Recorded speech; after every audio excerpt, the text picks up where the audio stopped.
Greetings my friends, how are you doing? This is Zed from Zed Outdoors and I hope you're having an awesome day. So today I'm with a good buddy of mine, Peter Kovacs of Soulwood Creations. Peter, how are you doing? I'm doing very well, thank you. Right, so this video that you're about to watch is part 2 of a 2-part series I'm filming with Peter in his workshop here in West Yorkshire.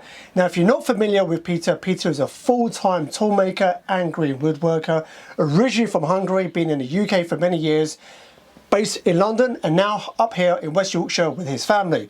So in part 1 of this 2-part series, what Peter kindly done was do a detailed talk through about carving knife handle ergonomics. And this was the deeper theory of Peter's learnings and teachings about carving knife handles and what makes a really good carving knife handle. What makes Peter very uniquely positioned to talk about that is the fact that he's a full-time tool maker. You know, he makes hundreds of tools, he does commissions of tool handles, so he has a very deep understanding of what makes a good carving knife handle. So we discussed a lot of the deep theory in the first video. If you haven't seen that video already, I'll put a link below in the description going straight to that. Highly recommend you go and check that out. Now in this part 2, what Peter is kindly going to be demonstrating is his personal process from start to finish on how to actually make a carving knife handle, carve it out, shape it out, and all the thought that goes into it, and then actually fit a blade. This is a process I'm looking forward to see myself, so it's going to be really interesting and highlighting for me to see what Peter actually does. Like I said, he does this professionally here in his workshop full time, so he's kind of talking from a lot of experience. Now, one thing to stress, that everything that Peter is going to be demonstrating in this video is his process. He's not saying this is the best process, this is the optimal process, or the only process. This is his process. Would you say that's a fair thing to say? Yeah, absolutely. Yeah, this is how I do it, and that's it.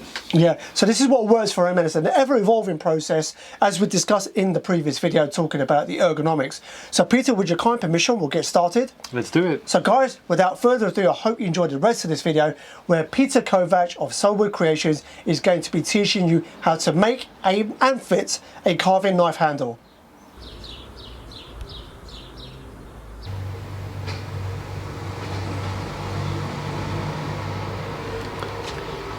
So Peter, where would you like to begin? I think the best way to begin would be talk about a little bit of the materials and different knife blade options you probably come across if you want to handle your own knife. So what I will use just a piece of ash. So these are leftovers from my axe handles. Obviously at home you can use many different wood species, pretty much whatever you want. I would recommend to use something a bit of a harder wood, so it's, you know, more resistant to wear over the years. How I would like to do this is to cover how I do things in my workshop. Obviously I have all the machinery and all kitted out for my processes, but I would just do a mention throughout the video about how can you do it at home with your own tools. So if you want to use just only an axe or a knife, I would just do a quick mention of it and what would be the best way of doing it. So on my axe, on my knife handles, I use a bolster. This is for decoration and also for a bit of a, you know, structural reinforcement. So it goes on the end and it goes right underneath the knife blade. So it tends to be a lot harder wood. I use ebony or African blackwood, and it just gives a bit of a, so this is the most stress will happen around right underneath the blade and on the back side of the knife. So this is just, looks really nice and also gives a bit of a reinforcement, but it's not necessary to do on your knife. I will show it to you how to do it anyway, but you can totally skip this. So, and with the wood, just a question, yeah, on the behalf of kind of people watching, so just to clarify, are you using seasoned wood or grain wood? Yeah, so that's a really good question. So I would advise to use seasoned wood. So even if you start processing, like you have a lovely piece of green wood, really nice grain, just cut it up to the right size, exit down to a rectangular block, and just leave it to season for quite a few months, because if you do a perfect fit on the knife, it can warp, it can shrink, it can develop cracks, and that's you really want to avoid on your knife handle, because it can weaken how is the blade fitted in, and all the stress you will put it under, it might compromise the integrity of your knife handle. So I would recommend to use seasoned wood, and then nicely prepared, so have it as nice and square and rectangular as possible. It will make your life easier when you do the profiling of your knife handle. And your recommendation is to use the harder woods for durability and longevity? Absolutely, yes. The softer woods, they just probably going to break or not, you know, resist as much of the abuse the knife can take really over the years. Excellent. So we have here 3 different types of blades. I try to pick ones that would be possibly commonly available. It's more likely the tangs. Instead of the tang is the actual part of the blade below the actual sharp bit, which you will fit into your handle. So this one is a Dave Cockcroft, I think small or micro sloyd, which have a round tang, which is a lot easier to fit because you just drill the right diameter hole into your handle and it just slides in. It should be fairly straightforward. The other 2 ones, these are quite flat and wide tangs for the knife blades. So these are, I will show you 2 different methods how to fit these. So one of them I have, if you fit several knives that are the same profile tang, then you can sacrifice, if you want one of them, to heat it up and actually burn it into the handle, which will create a really nice and tight fit.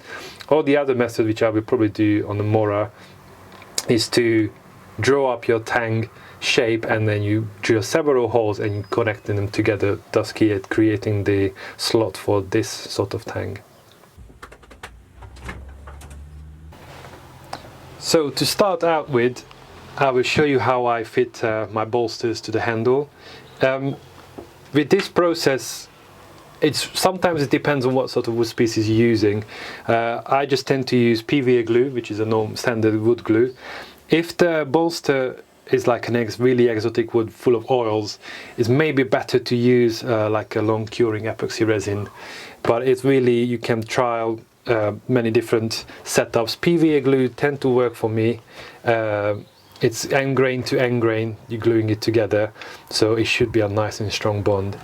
To start with, obviously you might start from a different piece of wood, different shape. I would recommend to have a plane or try to carve it down as flat as possible, so you have a nice rectangular shape of a block. If you're talking about sizes, if you have, what we're looking at, about 30mm, which is 3 centimeters by 40mm, 4 centimeters, don't ask me in inches, 1.5 inch by roughly an inch, a little bit more than an inch. That's about roughly a good size block to start with, because whatever design you will do, this will probably most likely accommodate it. And a good length of 14-13 centimeter. So to start out with, when you create a bolster, it's basically a centimeter thick slice of wood. If you buy a block or just have some offcuts or whatever you like to use, you just have a saw, cut off a relatively parallel piece of wood, and what you need to do is to flatten both sides where they're going to be glued together. If you have a disc sander with a hard metal backing, just a really flat surface to sand down, just push it against it. It's fairly straightforward. I have one down here, but I will show you the method how you can do it at home. So let me introduce you to Soulwood Creation Sharpening Station Super Sharp 2000. Is this a prototype? Yes, this is in development, but it's been loads of research gone into this. So basically you have a hardened piece of glass and loads of strips of sandpaper glued to it, all the side, double side, so you can see all the grits, 2000 to up to 10,800. So, but all we need is basically a really flat surface, so you could use like a huge piece of marble, or if you have a kitchen countertop, whatever is the flattest you have available. Grab a piece of sandpaper. It's good to have a bit of a rougher one, so about, I would say like 100, 120, and just put it onto this really flat surface. Get some masking tape and just tape it down. So start on one end and then trying to have it as flat and stretched out as possible. So I just tend to do like this and just stretch it out a little bit. So I use this because it's obviously, I know this is nice and flat. And you can start on the bolster. So this is already sanded down, which is a bit of a cheat, but you can just put it on and trying to have all the four corners covered with your fingers so you have equal pressure everywhere. And just check the scratch pattern if it's equally removing material everywhere. If you want, you can grab a pencil and you can cross hatch it, and you can see where it starts to remove material.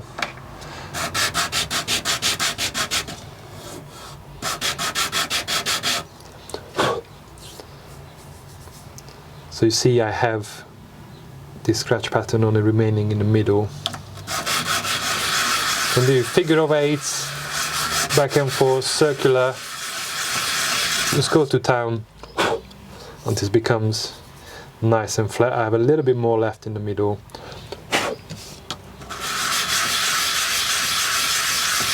You know, the flatter the better, really.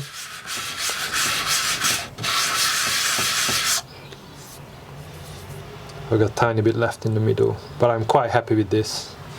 And then you do the same thing on the end block. It's a little bit trickier because it's a little bit narrower surface, so if you want, you can just put it on one end, pull it towards yourself.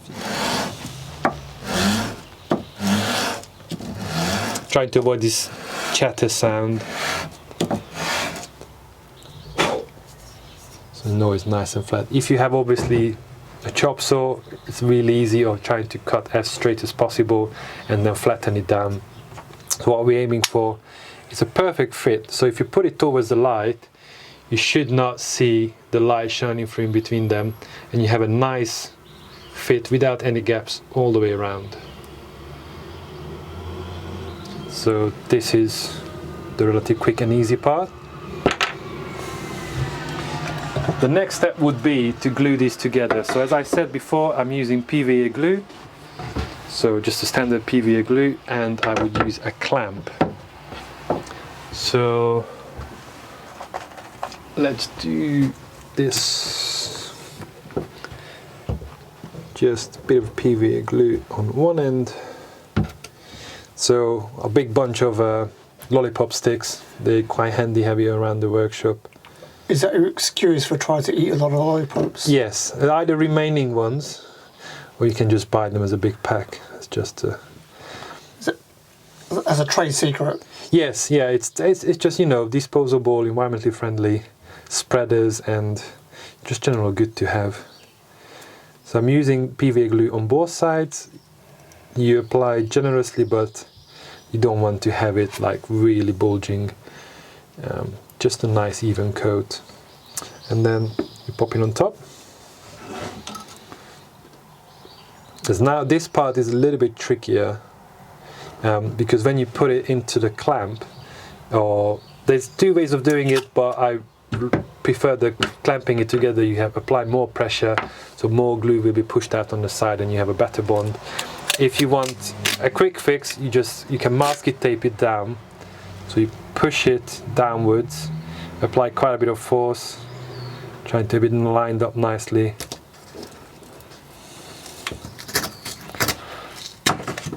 But this will not give you the final bond strength we're really looking forward to. It's good to, you know, lock it in place, and if you want, you can use this as a step before you're using the actual clamp. So this is just a quick grip. You can buy it from any basically hardware store for relatively cheap, but it's quite useful. And you just, I'm trying to apply the pressure in the middle. There you go, and as I tighten it, you will see the glue start to squeeze out. Have it as tight as possible. There you go. So this now is pretty much ready to go. So what I will do, I will leave it for overnight, so a good 12 to 24 hours to dry in a nice warm place, so you have a really nice clear bond, the PVA glue.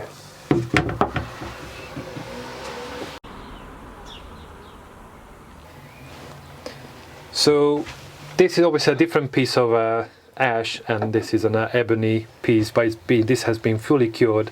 I just want to show you quickly how I trim off the excess, which is a fun little quick process. So if you just come to my axe block, and if you have any hard surface will do, and then grab my trusty axe, you just put the edge right in the corner over the two joint, and because the grain, it's a really short grain,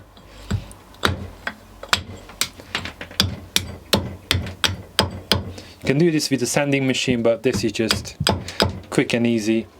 You don't have to worry about if it breaks, you know, as it goes into like off the line, because our actual handle in the end it will be a lot smaller than this, so you're quite safe. So then this, you roughly trimmed it off, and then we're ready to move on to the next process, which will be laying out the handle and the tang and the whole blade positioning.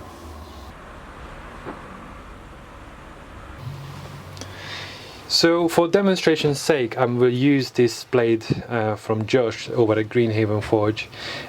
This is a really long Soulwood knife, a Soulwood katana, and I just show you how I line up my blades and how I decide on the handle shape and the proportions. But before I do that, I want to quickly mention that, just a quick tip from me, if you're starting out on your handle making journey, and this is one of the first time you do, don't use your really precious rippled sycamore or ash, or really high quality woods. Just use some really standard pine wood or really soft wood like lime or alder to do a quick mock-up, a quick prototype. I will show you all the process, just a disclaimer in advance. So let's see, so this is just a piece of pine, and I'm not sure if this will fit, no, but I might be able to do it on a different piece.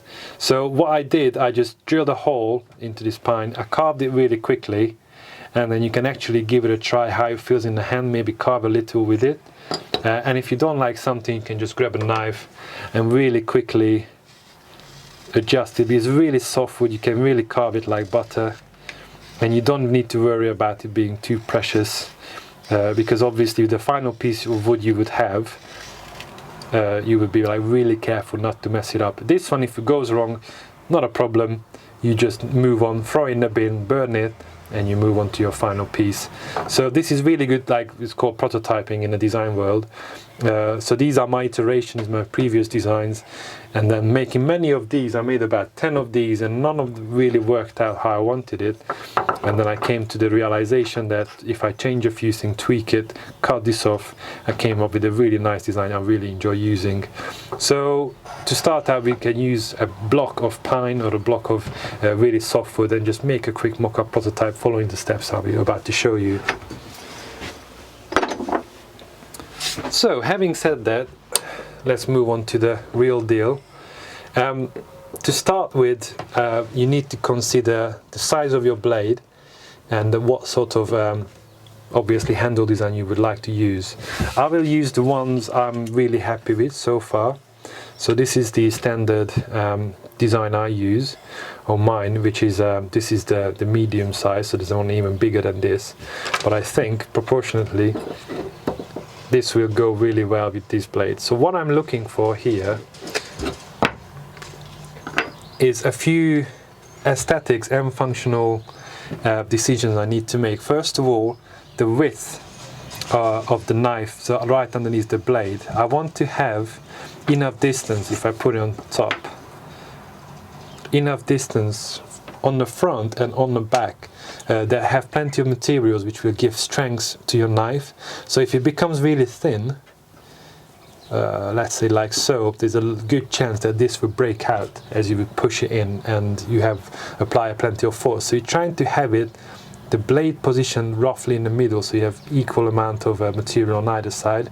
I would say 5-6 millimeters should be quite safe, but you know, the more the merrier, but also you need to make a compromise between having the knife nice and slim, having the tang not too thick. So it's a bit of a need to find a balance in between that. The other point to consider for the knife to flow really nicely is the back curvature here to nicely run in line with the blade itself. So obviously if you get a really skewed angle, in either way, downwards or upwards, you run into trouble. It's going to be really weak there. So you're trying to have it really nicely flowing into the blade. So this could influence your handle design, and is also the positioning of the blade. So to start out with, you don't necessarily have to follow this design I use here. Your options are pretty much limitless, as always. So let's say if you work similarly, I just put down the blade and you can start sketching. So we start from the straight line. This will be where your blade will sit, and then afterwards you can just start drawing, having like a nice curve. Let's make a sausage handle.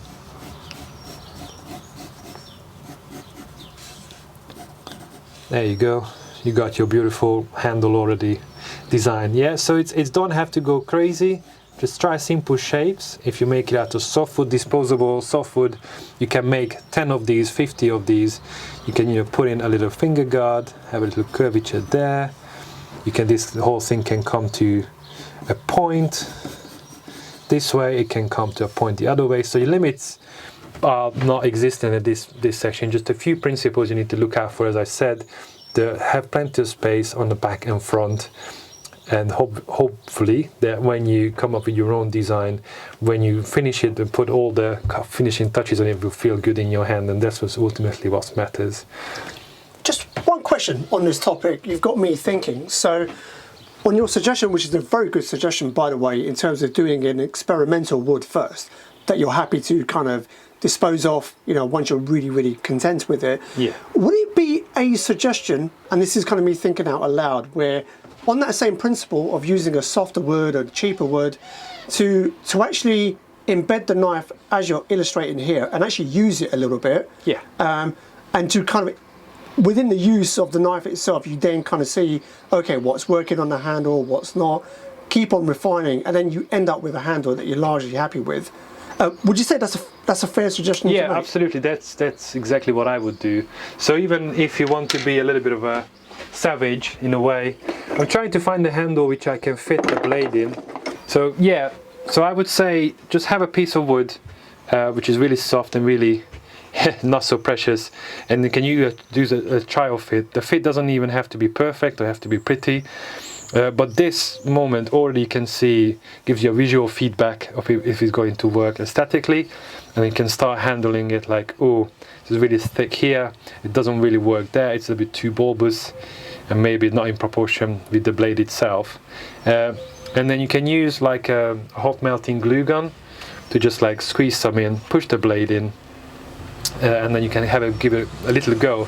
Obviously it's not for permanent fix, it's just for you to get a really feel back. Even if you hold it in your hand, it's not the exact feedback you will need, because the moment you start putting pressure on it, then you can feel, oh, actually pushing here, it's not really comfortable on the back.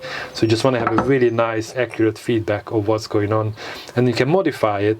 So then you've done the first prototype, if you're not too precious about it.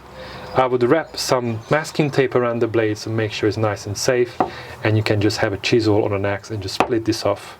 You can free your blade, clean it off with some acetone or the glue or whatever you might have used. That's why I say hot melting glue gun is easy to peel off, and then you can start again before you do your final piece.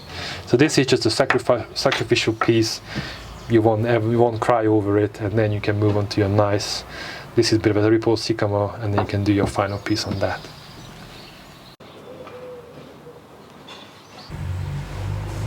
So once you establish what sort of design you're going to go for and you tried it out, it works, then you need to transfer this handle design and the blade onto your final block. So now here you need to really consider of what's going on and where you're going to position. So you see, as I mentioned before, it works really well if this black back curve flows into the spine of the blade. So in order to do that, if I put my blade obviously on the extreme ends, it might not be able to have my actual handle to flow in the right direction. So in this case, if I put in the middle, to have this flowing into the blade nicely, I need to position it a little bit downwards. So I would say I'm going to put it a little bit just off the center upwards, and then it should work really nicely. You can put it underneath it as well, so you can see the distance on either end. So this is a little bit finicky. It's better to have the blade going in relatively straight, just make your life easier. And then we work with that. So in order to do that, I'm going to mark out where I want the center of my blade. So roughly here. So I'm not sure if you know this technique, favorite technique for all woodworkers out there. So using your middle finger to brace your pencil off the side of the wood piece and use it as a fence, you can just draw a parallel straight line. So I'm projecting this center line to the very end here, and I'm going to move on to the top and project it here as well. So I know where my blade is positioned. And now in here is really simple. You just need to find the center point here, halfway line. So I can measure it, or if you have a relatively good eyesight, and then project this to the top here as well. So you see this two line will cross, and this X marks the spot. So this is where we're going to make our hole. But first I'm going to mark up my blade. So it's going to go in straight. So I'm going to draw around the tang. I'm just using a permanent marker. This material will be removed 100% sure will be removed. So I'm going to put it this direction. And what I tend to do, if you have the top here, the widest part of the tang, which is just underneath these shoulders, you're trying to putting it in the center there, and do a little mark. And this, if you project it to the side, should line up with these lines here on either side. The reason why, because whichever technique you're going to use to actually make this hole here, so actually the tang will fit in there, this will be a really important indicator of how wide this needs to be. So once I have this, I'm not worrying about my handle template at the moment, because ultimately what will matter in what angle this blade going to go into the handle. So if it's skewed in either way, I need to adjust my template accordingly. So the next step will be to create the hole for the tang to fit in.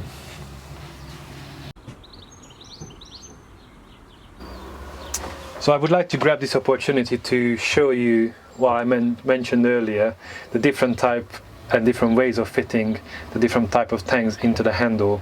So this one here obviously will accommodate this blade, which I will show you how to use like a burning tang technique. On this bit of piece of offcut, I will show you how to use the round tang fitting, and how to do just a little bit wider one, so you're connecting several drilled holes together. There are a few other techniques which you can use: a dowel, split in half, wedge it from either side and put it into a round hole. But again, this is the ones I use most of the time, and this is how I will show you for now. So let's start with this one. So it's the Dave Croft blade, which I think they are really fantastic to use for finishing cuts and lovely facets, but it has a round tang. So the first step would be just to check what we're looking at, what we're working with. So this one is a 6mm. It's around 6 millimeters. So what I will do, I will use a 6.5 millimeter round drill bit. So what I tend to use is just do a pilot hole with a drill specifically designed for using it on wood. This pointy bit really helps you to get the hole exactly where you wanted it, so it's not going to wander. So it's really nice to do a pilot hole, and then if you need something a more accurate size, so you have all different sizes here, so I'm going to use a 6.5 millimeter drill afterwards to go in and just clear the hole. So I'm going to do a 5 millimeter hole to start with. and I'm going to use my trusty vise here. So these are just the soft jaws if you don't want to mark your piece when you actually using the vise, but because either of them, it doesn't matter if you get any marks on the side, because this all will be removed afterwards. So let's start on the thin end. So before I do that, obviously you need to draw up the orientation of your blade, which in this case it will be just a straight forward one. So this on the side and one on the top will help you guide your eye and the drill itself to get it in exactly the right direction you want to. So I put it in the vise, and as I mentioned, you have this point which you can insert it exactly where you want it.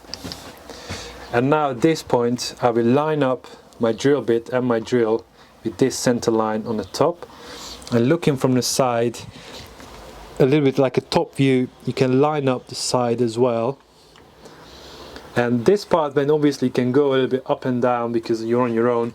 It's hard to get exactly right. You can use a laser measure, but again, how anal you like to be about it. Sorry, I should have said that. You're good. No, Sorry. that's true. That's true. You know, it all depends on how, you know, accurate you would like to be about it. I just like to do it roughly as good as possible. With practice you will get better and better at it. So I'm just trying to... Could you also use a mirror like the chair makers do? Yes, but again, for a knife handle you're going to set up mirrors and all these laser things. So I think you just go for it and then hope for the best.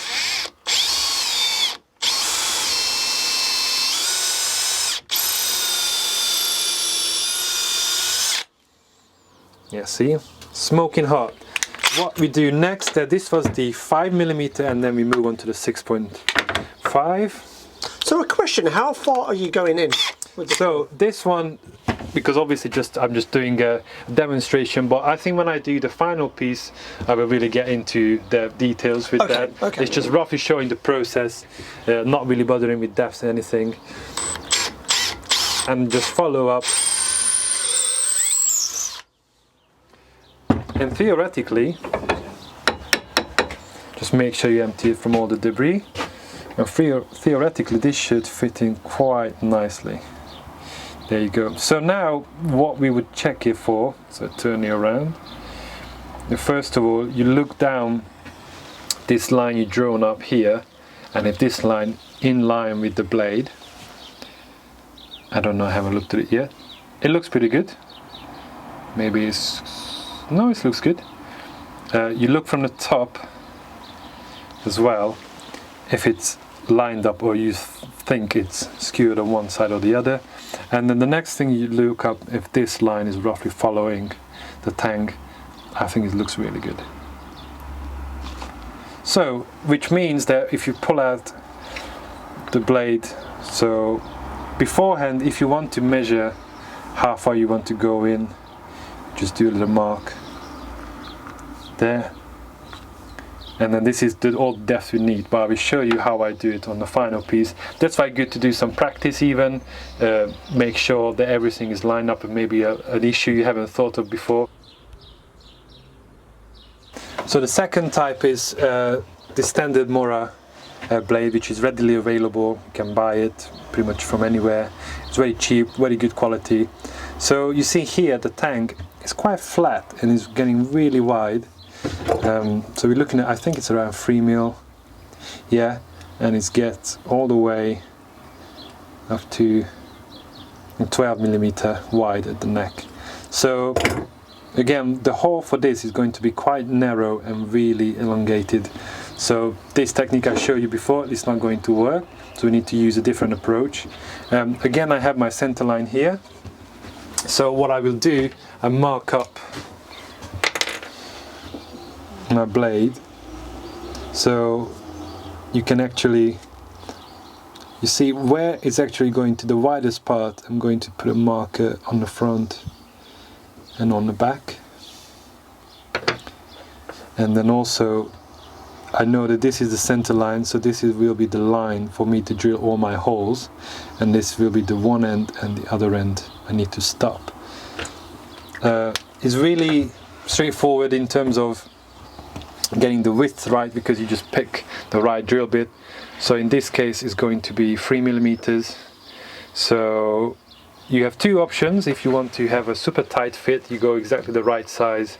The problem with that if you're not perfectly lining up your holes, that could definitely give you trouble. So you can go 1mm up, you might have a bit of a looser fit, but you can fill that out with epoxy resin. So a bit of a trade-off here. I think just for demonstration's sake, I'm going to use a 1mm bigger. I think the ideal would be a 3.5mm drill bit with having the point on the end, so have it really accurate. I would not recommend to use for this sort of drills because it can wander quite easily. So I'm going to use the 4mm hole for these, and basically what's going to happen, we're going to drill a series of holes close to each other, and then we're going to connect them, join them together. So same rules apply. I'm going to draw up the profile on the, so I have a center line here. I'm going to line it up with my blade.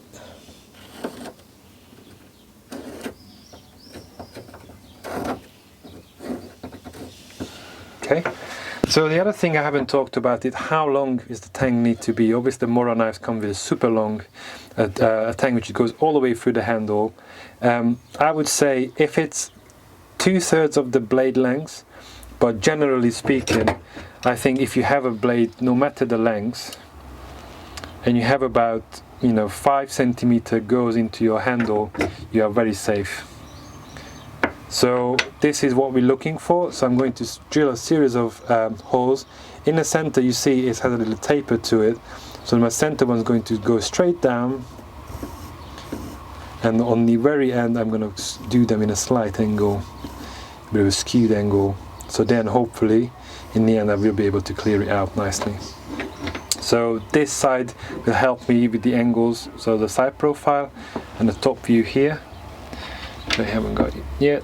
This will help me to keep the drill nice and straight. Okay.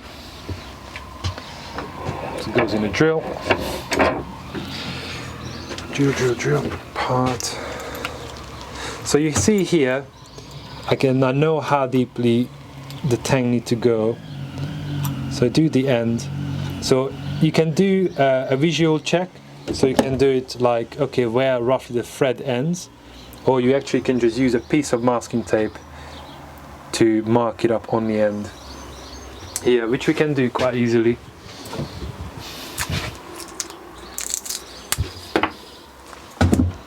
So what depth do we need? So a little bit more like this, so I make sure I have a nice clear fit. And here we go.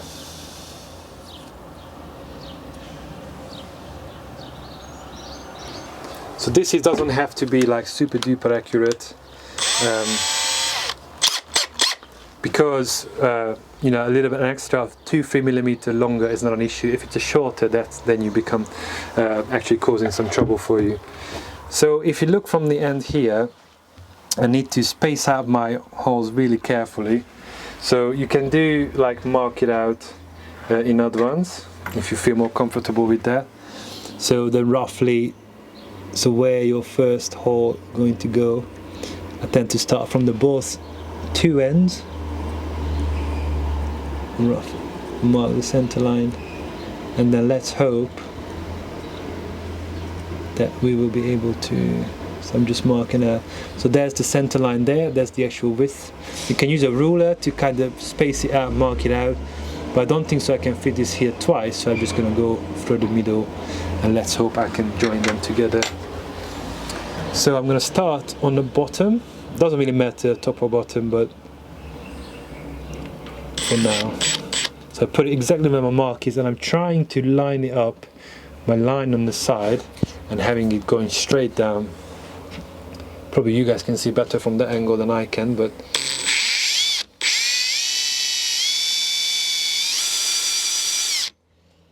I think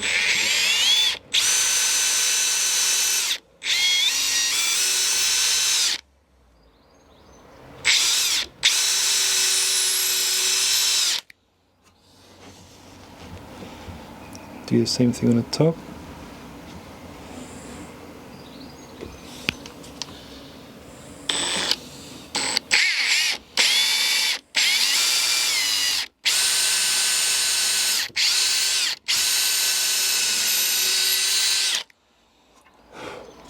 Do one in the middle. So you see here happens what is basically the two holes wandered into, so it's broken into the other one.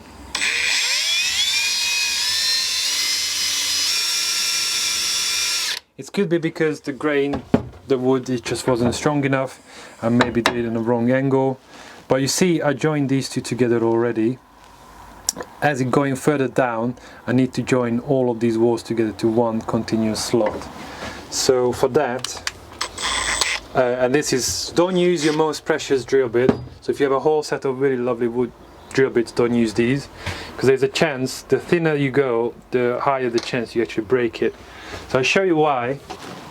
So I'll show you why is, I think we use a 4mm drill bit. So these are just, if they get broken, I'm not going to shed a tear. They're really easily replaceable. You can buy a dozen of them for fairly cheap. And this is not the most nicest process. Basically, you pushing it into the drill bit, keep it nice and vertical, and you're pulling it back and forth and trying to use this drill bit to actually grind down the walls between the two holes.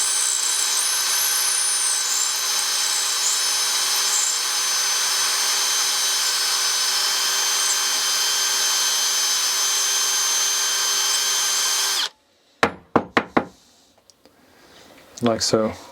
So you see the walls are not very straight and not very clear, but with more practice and effort, I'll take my time on it. You could get a lot better. There's another tool you could use, but again, this is something probably not many of you will have, which is a broach. So basically a saw blade placed into a little wooden handle, and you can really get into it and clear out the walls, or you can connect together two holes if you drill large enough holes, and this is really good to actually get the final fit a lot tighter. So it's not going to fit in all the way, but we started to go down to the right direction, and also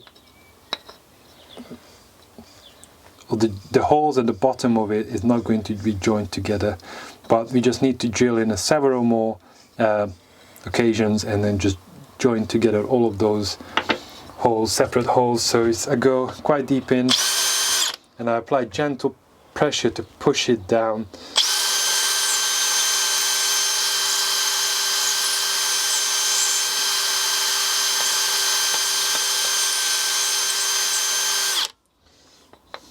To see how it should be plenty.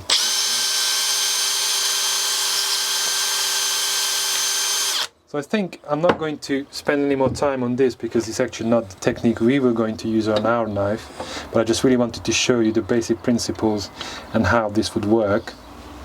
So this I need to do a little bit more work to make sure to get it right, and this I need to check if it's nice and straight, so it's aligned with our center line, to see if we got that play, because we use a millimeter larger drill bit, and also we having it not twisted in either direction. So this technique, it's not the nicest, your result not going to be really neat and tight. You can use this and it's really good too, but you definitely need quite a bit of practice to get it right. You can clean up these holes at the end with one of these tools, so instead of having it round you can have it make it square. But yeah, these are two available techniques you can use, and I will show you how I do my knives, which will give you the nicest fit and probably the easiest way to fit this blade into the handle. The only negative with this one, you need to have a piece which is exactly the same shape of the tang as your final piece will be. So what we're going to do, we're going to heat this up and burn it into the handle, which will give us a perfect fit. But if you have a Mora knife, you buy if you want to make like 5 of these Mora knives, you sacrifice one, and you're going to use this as a trial template to actually heat it up and burn it into the tang. So most likely going to ruin the heat treatment on your blade because the heat spreads, but I think for a Mora knife it costs about £10. It should be alright to sacrifice if you make more of these. Obviously if you have a Nick Westerman blade, you're not going to heat up the tang and burn it in, because that would be spoon guards would strike you down immediately. But with this one it should be fairly straightforward.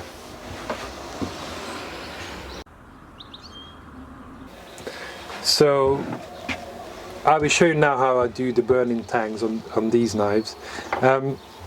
First we're going to drill a pilot hole, and for determining the size of that drill bit, I measure the width of my blade. With this case is 3.5 mil, about between 3 and 3.5 mil,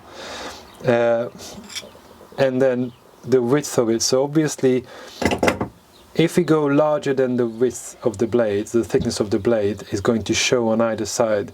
But I do want to have it a bit oversized than just the width, so I can cover quite a bit of ground on this middle section as well. So it's 3mm. So let's say we have 3mm here is only going to be this much.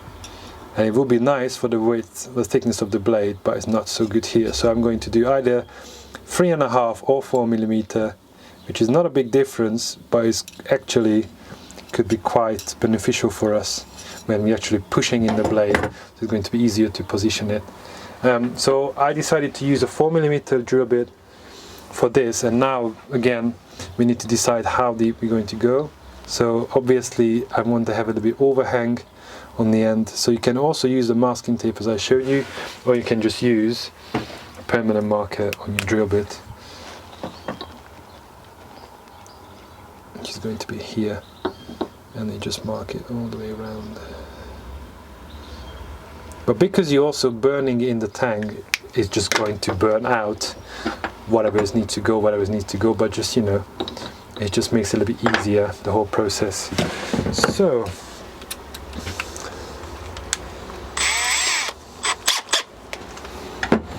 again, same process as I showed you before. If you feel more comfortable, you can keep the block in an angle, so you can just line it up that way, or you can keep it perfectly horizontal, and you can try to keep your drill perfectly horizontal, whichever is easier for you. I'm just going to use it this way.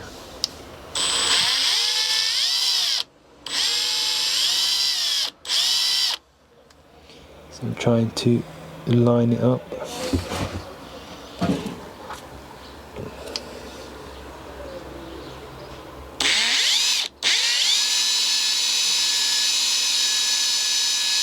Obviously the ebony here is super hard, and then I get into a sycamore, it should be a little bit softer.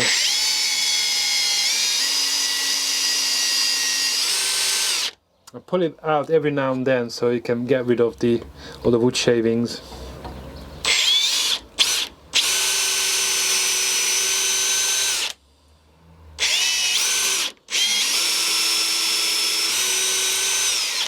So I went in right until the line.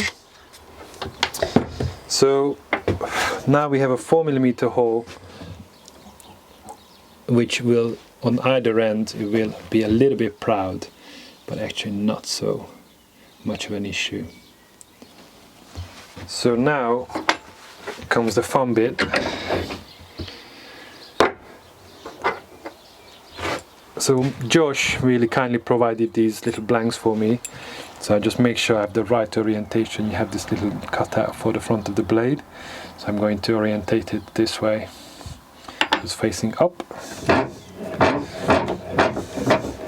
I'm trying to keep this as horizontal as possible.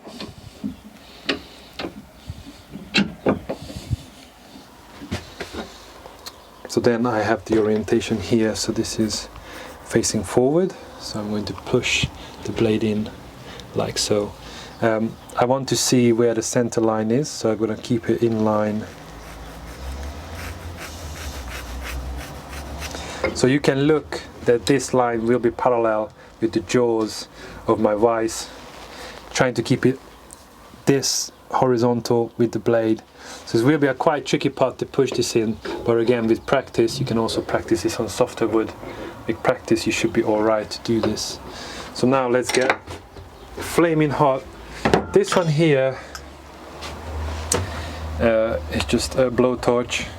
You can get it from pretty much most of the hardware stores.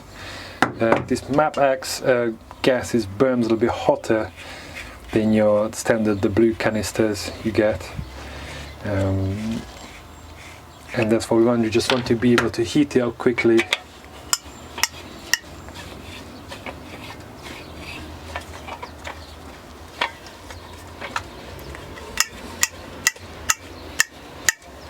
And I just open the little valve here so the gas can flow. And then, yeah, light a cigarette or heating up a tang, they all function really well. So I'm just making sure I'm preparing everything in advance, clearing my way. So what I will do, I will heat up this tang pretty much red hot, put it down, pick up the blank quickly and push it in. Probably I have to do like 2 goes to make sure to burn it all the way in.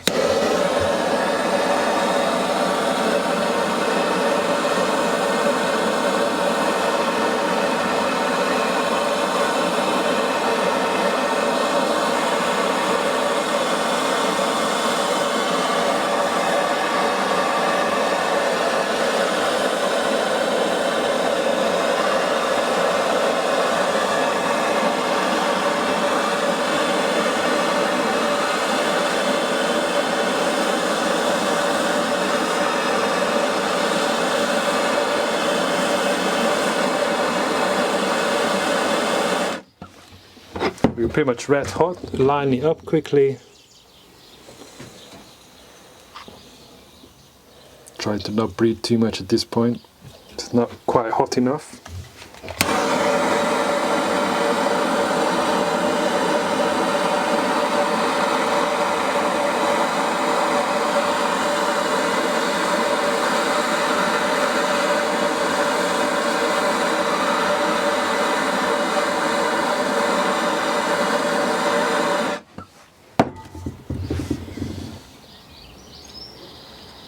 Yeah, I think because I went really a small diameter hole, it needs to burn away a lot of material and I'm not getting it quite hot enough. But you see here, my holes on either side is barely visible, and I think I will increase the size of the hole I drilled in. So we used a 4mm drill bit and I'm going to go up to 5. The reason why is just making this whole process a little bit easier. And because different blades have different width tangs. So try not to touch this, I'm telling myself. And then we're going to revisit this.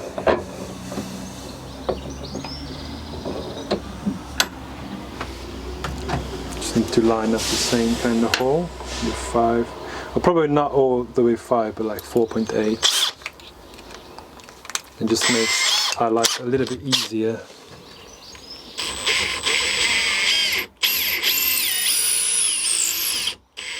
You see, it went in really easy because we had the pilot hole already from the 4mm drill bit, and we can carry on with our lovely process.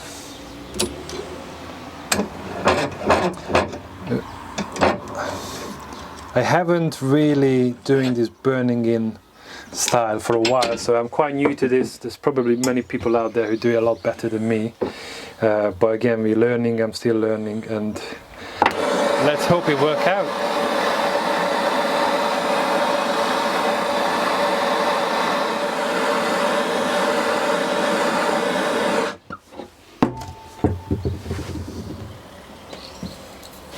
That's better. So it doesn't have to burn away as much material.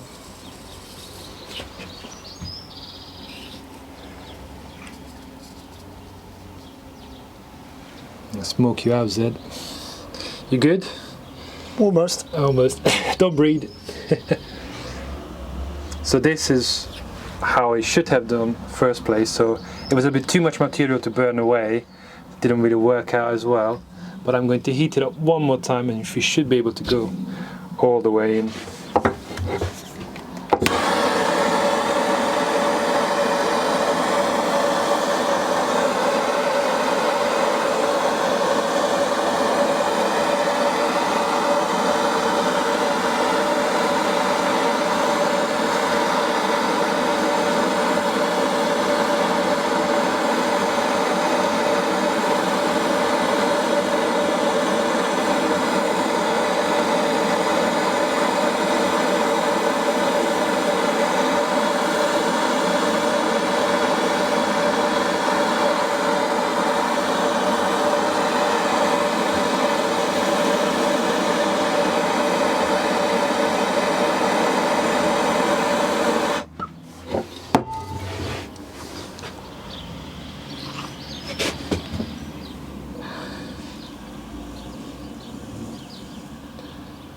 Yeah, so it went all the way in.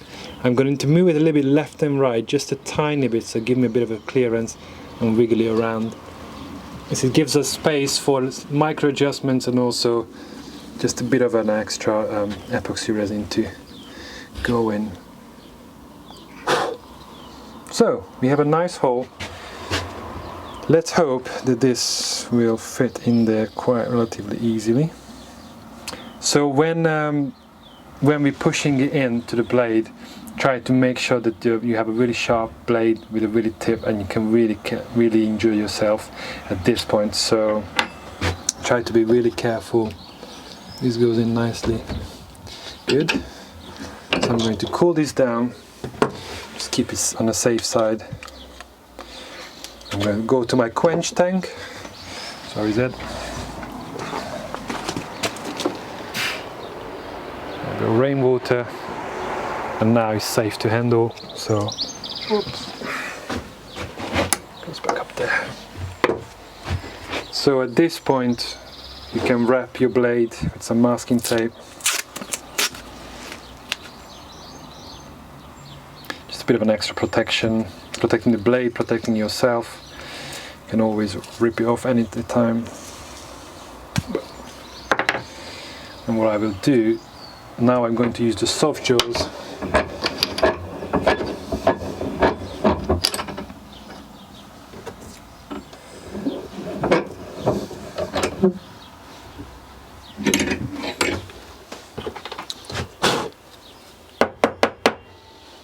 So it will be some ash inside and some burnt debris. But you see, it's fitting really nicely. So I have a bit of a shoulder there and on front and back. So at this point I will use my tool, this one, this brooch, to clear out a little bit the front and back. But if you don't have this, and it's quite expensive to get, it's a lot cheaper and easier to buy a little file.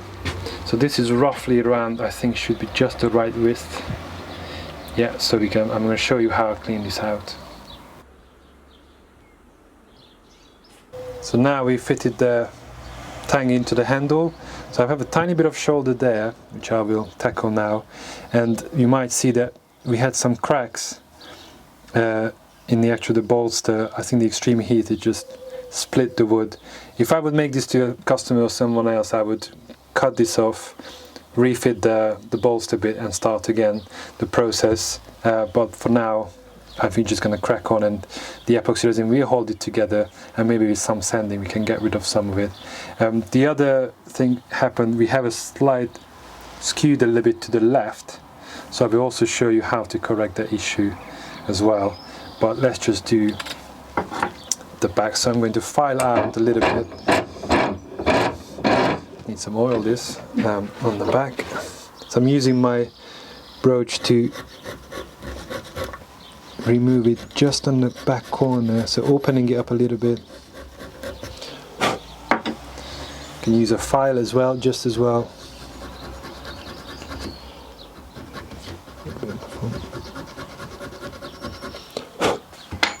And just trying it in. So now this is the final fitting of the blade, and I just want to make sure that it's pretty much a nice perfect. So it's nicely parallel with the sides, and now I'm looking at it from the front, it looks actually quite straight. So this I'm quite happy with this. Yeah, so don't really have a shoulder anymore on the back, just only have to do just clear out the little corner on the front and on the back, and this I'm quite happy with. So now we're going to draw up on our handle design. I'm taking the masking tape off so I can see clearly what we're working with.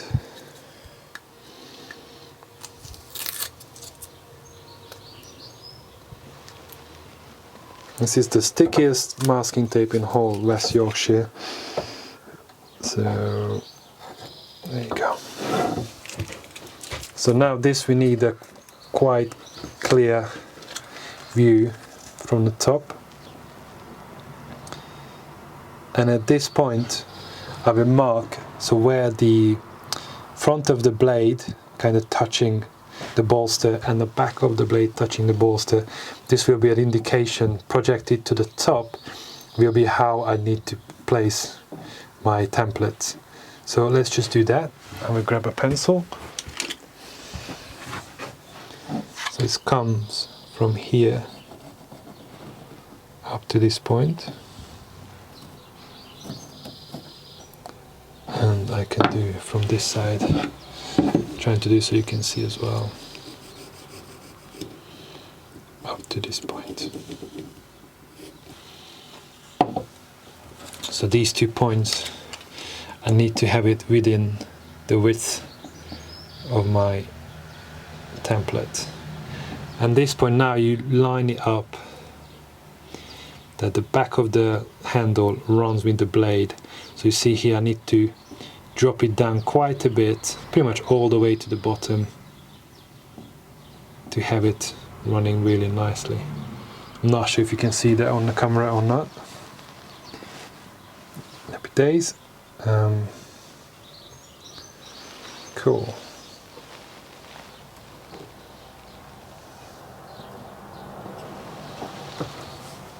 Alright, so I'm going to use my trusty permanent marker.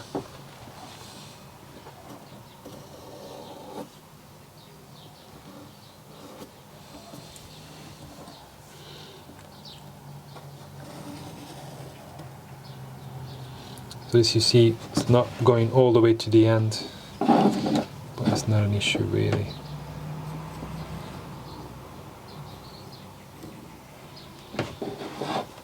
So it's not an issue again to have it all the way to the bottom. Is more for me important that it runs relatively in line with the blade. So this will be my side profile, and now I need to concentrate on the top. So if you look at this, the central I need to line up with my blade really nicely. And if I look into it, it's a little bit skewed. So I haven't done a very good job on this, so the blade is pointing a little bit this direction. So to counter that, you can start again, or as we are in tight on time, I can use a ruler and match the angle of my blade, which is actually quite... So you look in line with the ruler and in line with the blade, and that's looking good. You see I'm quite out, so not done a very good job at that. But we will correct this because we left a bit of extra material on either side. So this is the side profile, and now I'm doing the top profile, which I have a lovely template for. And because I'm using a clear, like a type of plastic, I drew up a center line. So even if I need to adjust, I can just move it to this one or whichever I might need. So this is, even if you mess up a little bit, you can still can make your life easier by adjusting it. So having a bit of extra material on either side, make it thicker, make it wider. See, and this will perfectly line up with our blade. Side profile is drawn up, and we should be good to go.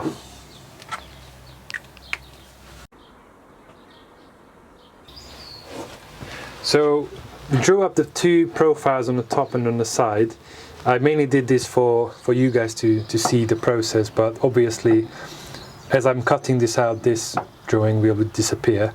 In my workshop I have a bandsaw, which makes my life a lot easier and quicker to cut this out.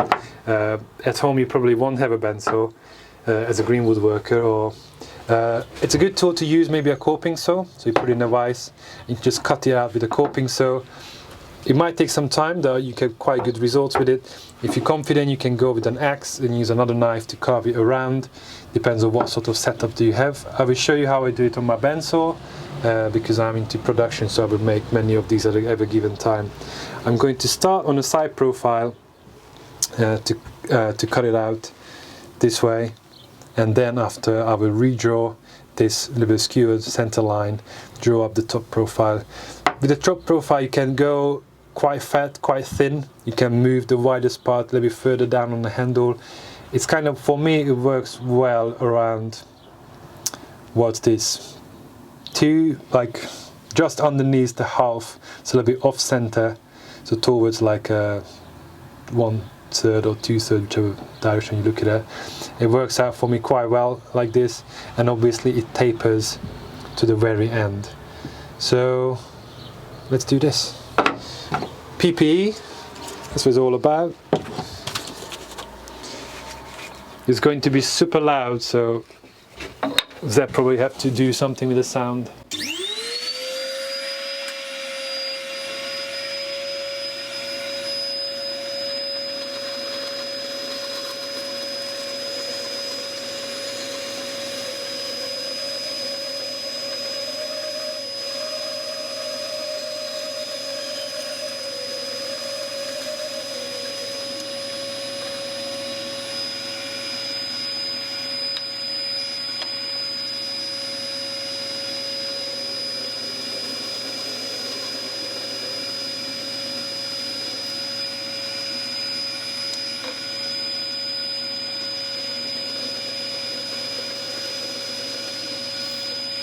I don't want these 4 pieces to fall into that gap.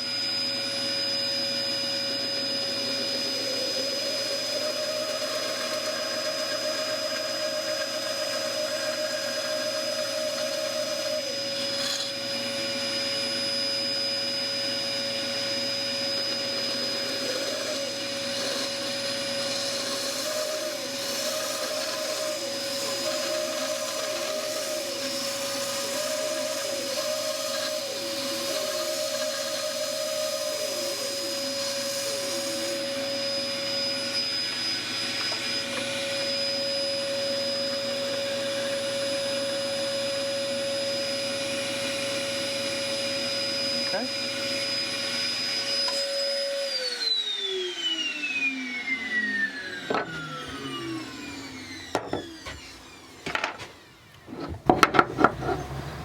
Yeah, so now I cut out the side profile. These small pieces always fall into the gap between the blade and the guard, and it just jams up my saw, so that's why I do it in a funny way like that. So I'm going to just put in the blade. It's a nice snug fit, and a sour reminder of my error. So I'm going to use a ruler which is actually bends around this profile, so I can do the center line of the blade and following it like so.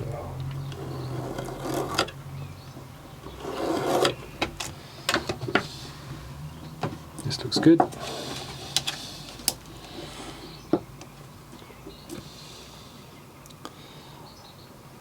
And this fits just about. So that's why good this flexible, clear template is. Also, when you line it up on the side or on the top, you can also see the grain. So if you want to include some really nice grain pattern, this is a great idea. of doing it. So on the bandsaw now I don't have a flat surface to brace this on, so I need to be extra careful of how I'm going to approach these cuts. So if I push down on the end, it's going to rock.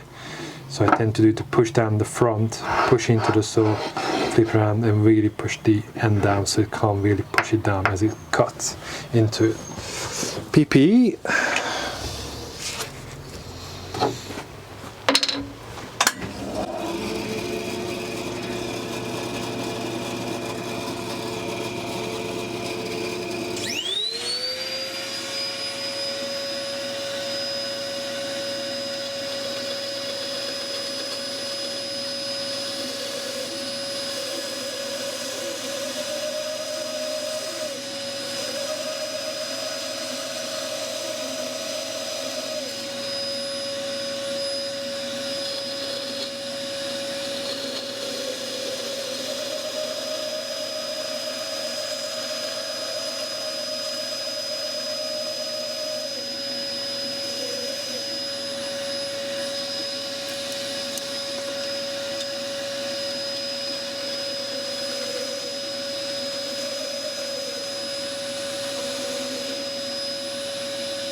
So we have roughly a knife blank. It kind of gives you an idea how's this knife going to look. So again, because I have my workshop set up, I would just put this onto the sander and getting these surfaces nicely cleaned up so I have a nice clear palette to work with. At home you can carve this down smooth if you like. You can use a sandpaper used by hand, but I'm just going to do it with my sander really quickly. Quick modification I did for this, I just taped a magnet to it so I can attach it to my Soulwood sander and I can brace it up if it comes to it. So it's a bit of a makeshift setup, but it works for me. So I still have the lines here.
So while I was sanding it, I really tried to keep everything nice and square on either side of the hole which drilled here and burnt in, trying to keep it equal. So this side a little bit thicker, so I'm just take off a tiny bit more.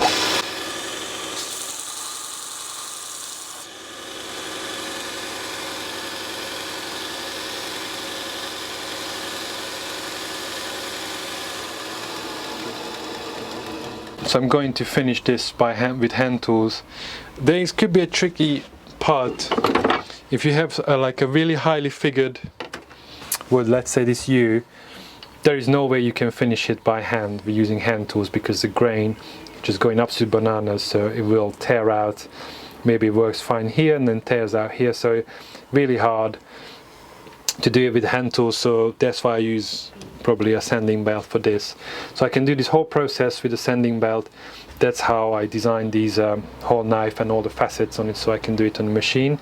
But I'm going to show you how to do it by hand, because that's most likely you're going to do. So this is the rough blank we're looking at. Luckily managed to recover the skewed blade positioning, so this part here I will clean it out with a bobbin sander. It just makes it easier. You can also do it with a knife, but I'm going to show it to you how to do it with that.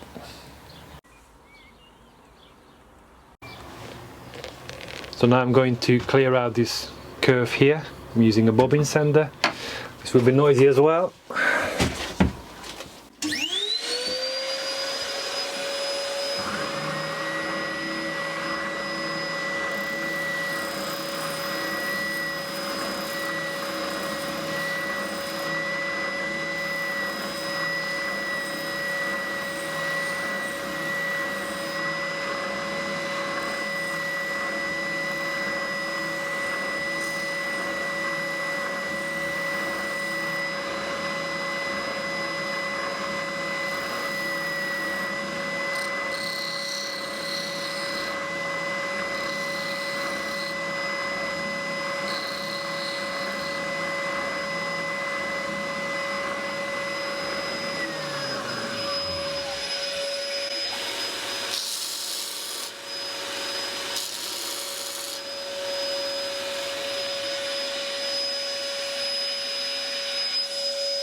All sides nice and clear, and I think this will be a great opportunity to discuss the facets. So basically, by the arrangement of your facets and the size and orientation, you can really change how the knife feels. Really square, really sharp all the edges, so it will be a great clear canvas for us to really decide how we're going to position our facets. I quickly just drew up for you in a bit of a scaled up version what we're looking at on the top, so I can explain the facets really easily.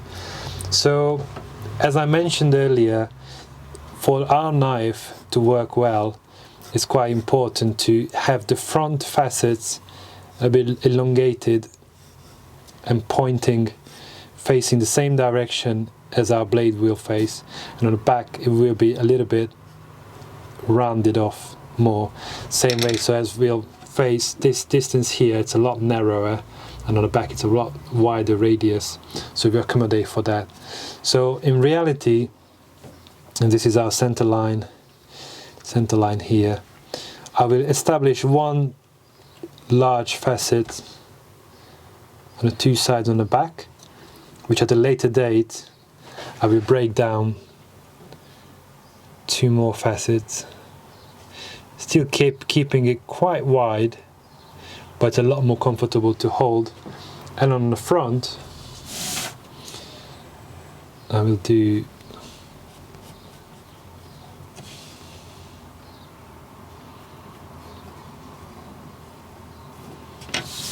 a facet like this on either side, and I will break down these two so it feels a lot more comfortable to use. It looks quite square and rectangular, but in the end it works out fine. So in reality, when I do this facet here, I use the back of the spine of the handle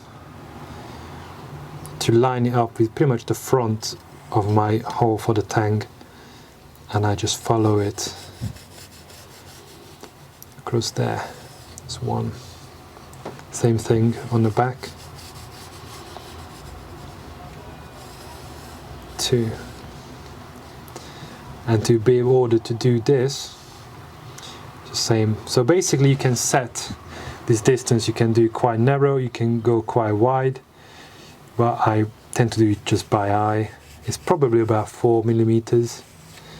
Do the same thing on the other side.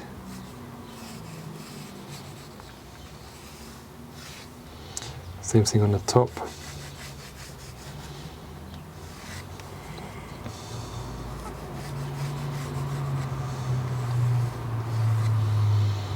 So in essential, what will happen on the front, we will break down this corner here, break down this corner there, and hopefully it will have a nice long facet on the front, like so. So just on our drawing. So on the underneath it will go the same way.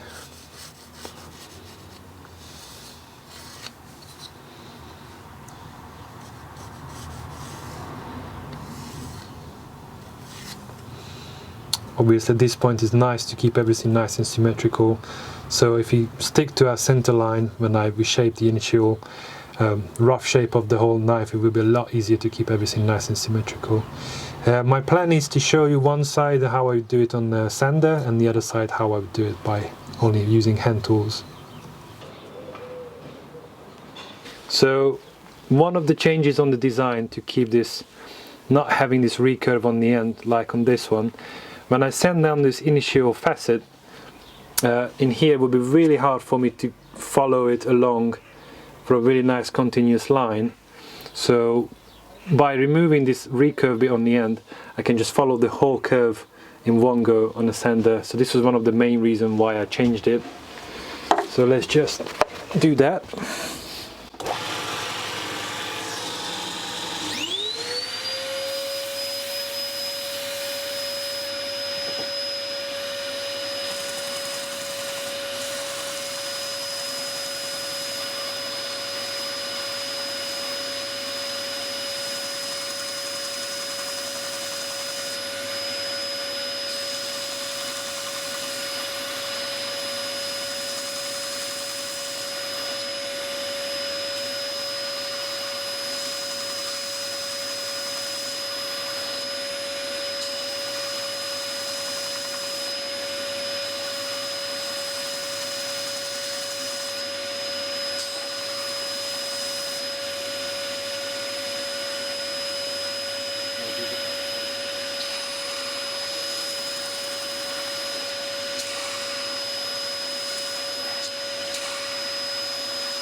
So yeah, this was one side.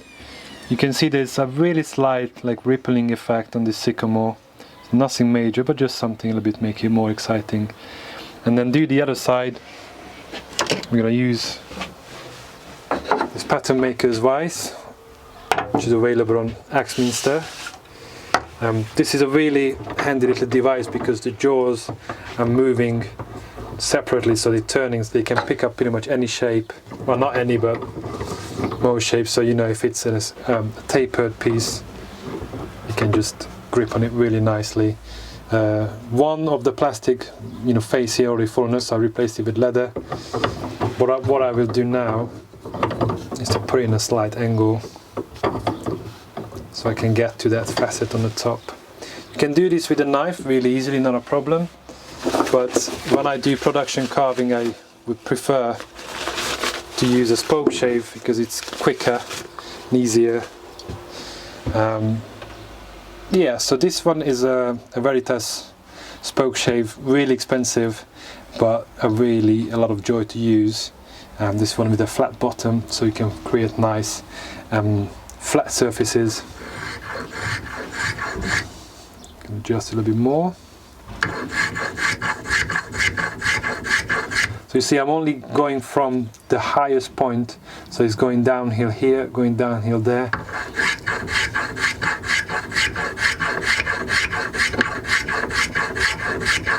And I'm keeping it in a slight angle, so really utilizing this slicing motion.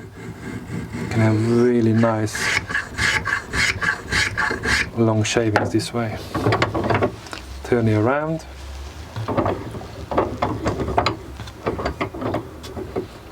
So see how it picked up the shape of the knife.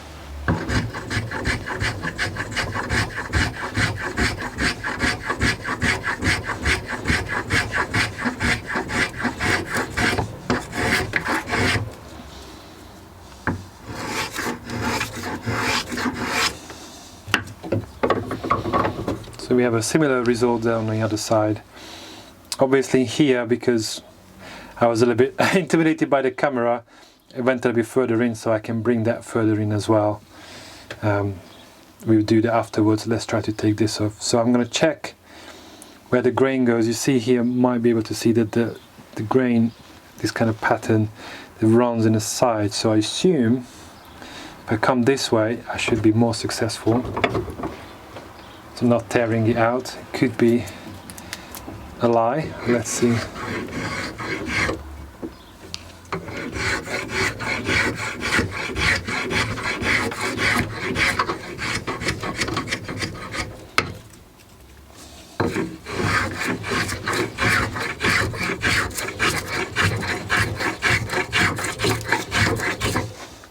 You see here the grain direction changes.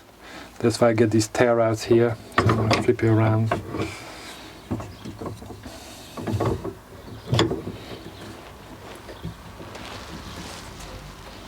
Good.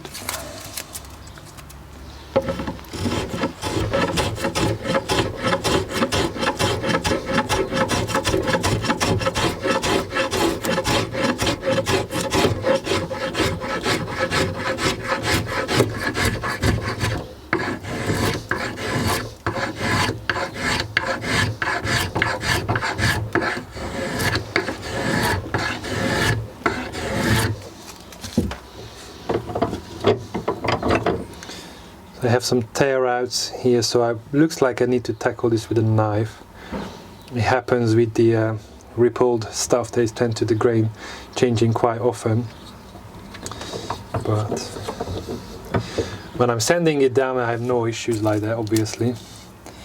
But for demonstration purposes.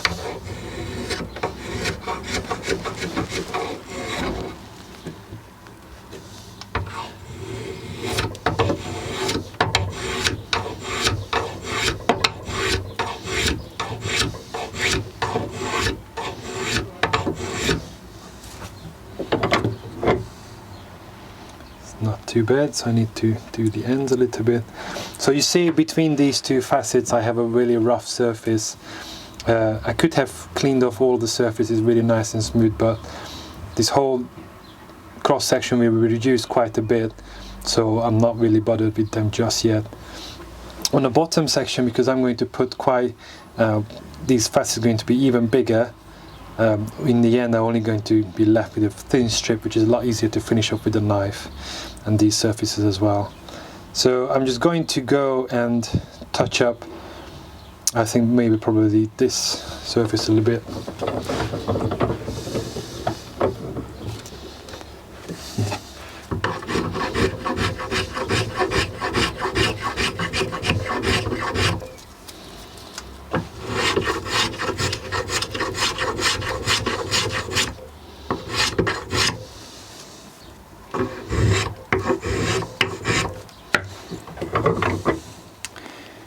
That looks better. Still got this end here.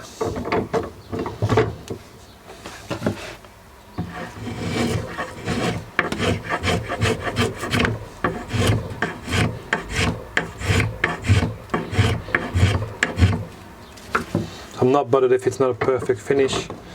I'm just trying to put in the main facets, and that kind of achieve this. So see how I explained it in the beginning, we kind of start to pick up that sort of shape, and I'm aiming for this facet to be the same size on this side as well. So I quickly just inserted the blade to have a look over what's going on, and the flow is quite nice. We have a little break there, so if I take off a little bit from the top I can smooth it out a little bit, and apart from that I'm quite happy with it. So we've got the main facets established, so as you see we get it nice and symmetrical, and now I'm going to put in the secondary facets and also clear up all these flat surfaces. If you start on the top, I'm going to divide these facets by two, so draw up a center line. So again, using the same technique.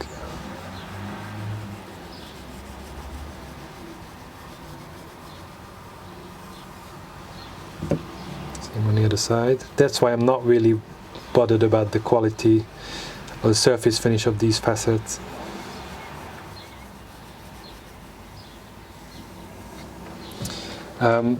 So this facet will end somewhere here, but I don't really see the point to draw it up because you will just do it by eye. If you would like, you can always draw it up like so, but it's not essential. Same goes on this side.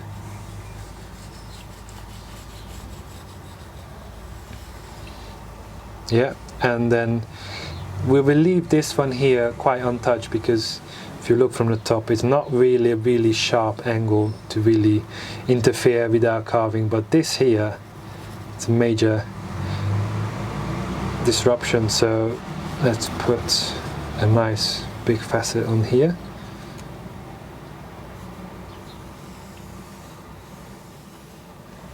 Don't have to draw these facets up at all. It's for me a guide, or for you a guide, to always to know what to stick with and keep it nice and equal all the way. Over time, with more experience, you can do this without any guidelines. I'm just showing it, so it's a tool for you to help you out. So in here, if I would take this off, it would take off quite a large chunk. So what I do, I just having these facets to blend into the end, so like taper into it. And most likely I'm going to do these with the actual knife. I'm going to do these with a spoke shave, and once I've done these, I'm going to do these surfaces as well. So at this point, remember in here this is a hollow, so there's a big hole going on. So if you put it in halfway and you start really cranking up the strength, pushing it together, there's a good chance that you will actually crush the end and then you ruin your whole work. So try to be gentle, so it's a fine line between, you know, having it, holding it nice and steady and crushing your whole piece. So try to find this nice medium.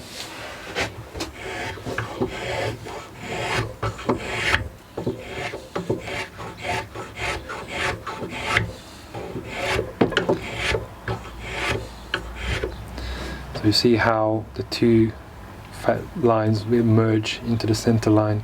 Well, we're aiming for just getting rid of that line, and from that point on we're good to go.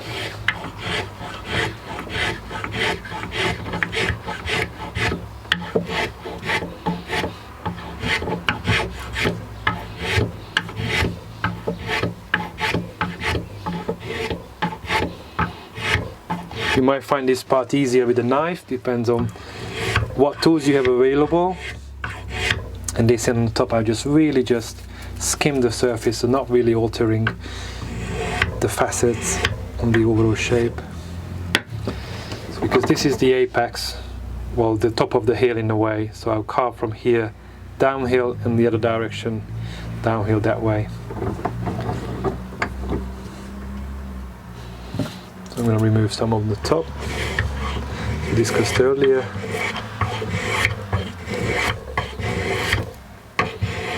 It's a bit too rough shaving, so let's dial it down a little. So I can do either side like this, or I can really focus on just one end pointing upwards. Let's see.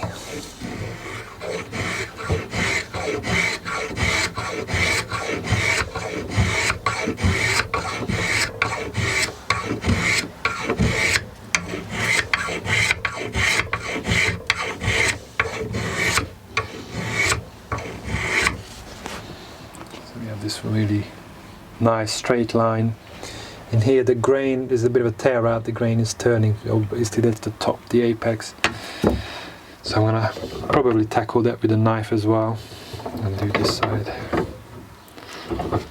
So you see I smooth the top as well without any problem. And because I'm not taking off too much material, It's not altering my overall shape.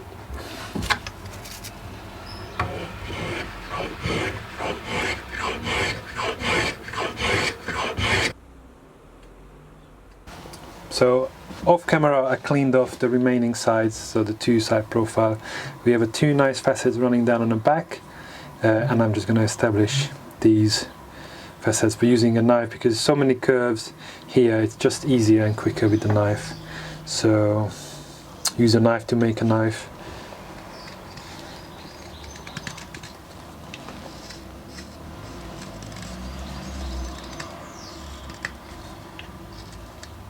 Yeah, so you see here the grain orientation changes, so I need to come from the other side. And it changes again here.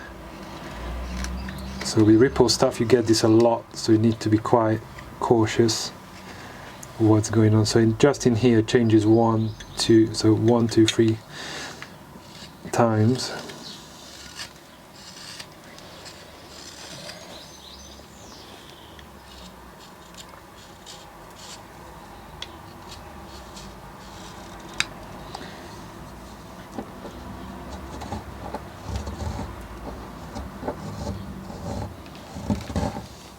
So if you just move it here a little bit.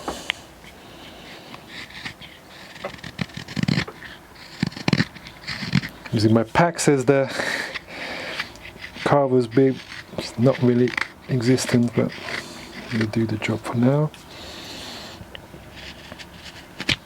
Oops. Again, wrong grain direction, so switch again. So you see it's interesting because here I need to carve uphill. But if that's what the wood wants, then that's why you get changing again. You just really need to feel and try to understand how the grain direction, the grain orientation works. Sometimes can be really tricky. So that's why if you use not ripple stuff but just a plain ash, would make life a lot easier for yourself.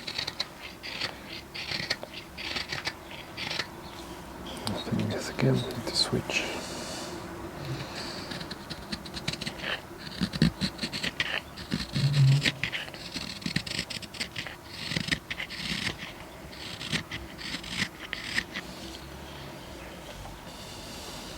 So in here I'm going to carve into the ebony, which is an edge killer. So if you have a knife which you're not feeling really sorry, so this knife is my one to abuse. It has a lot wider bevel angle, so it really can take a beating, a bit of abuse. But it seems to me it just splits it. So as you see, as I mentioned, so we're just blending this facet into the tip here. Same on the other side.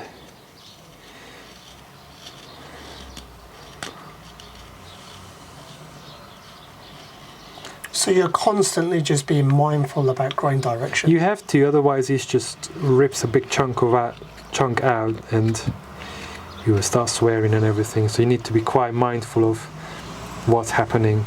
So when that happens, do you typically swear in English or Hungarian? English. I dream in English now. So, and always I would have a lot wider vocabulary for swearing in Hungarian, because you can speak for hours only swearing. But now it's like English. My thought process is in English, and that's the main language I use. See here, stare out again. So it seems to me that this is just not really lending itself to be carved very easily. So at this point I would say, you know, if you have a really rippled or really tricky grain orientation, just you can sand it really if you feel like I had enough and you give up. But I don't tend to. Well, I do sometimes chuck it in the corner of the workshop, but this really rarely happens.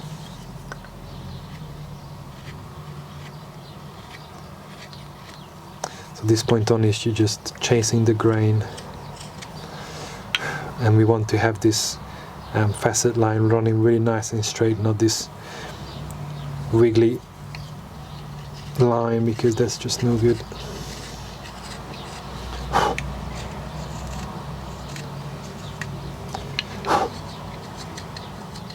And because it's seasoned wood, you just had a bit of a harder time to carve it, and it probably would be a lot easier to just sand it, but you can't beat a knife finish. Can you also use a scraper? And we might just put it in here, so just this very tip.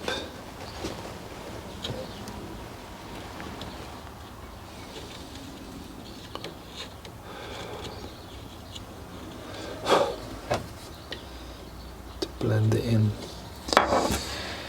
So I could tinker with this for quite a lot longer to getting these facets nicely cleaned up, but I think for the demonstration purposes, and the last bit left is this end, to just carve it nice and flat.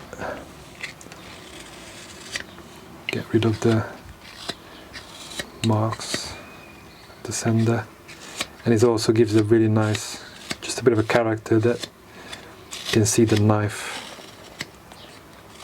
marks on it. So just a bit of a nice finish on it. So I would recarve this one more time to make it nice and smooth, and getting this surface carved as well, so you have this really nice tool finish on it. And on the end, you just break down these facets,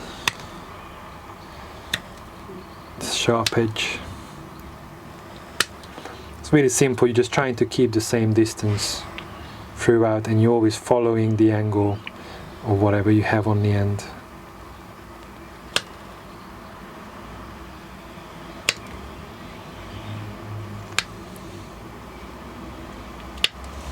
Oops.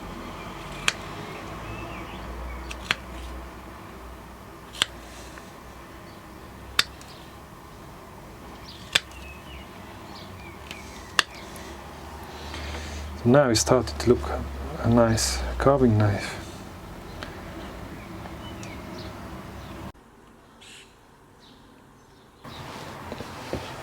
I've done all the spoke shaving. I went over a little bit to try to clear it up a little bit. So now we're really in the finishing lines and trying to prepare it for the gluing, which is one of the messiest part and is pretty much one of the last steps. So in this area here is quite rough, so I'm going to sand it down. Again, just a piece of sandpaper, 120, 180 grit, quite nice.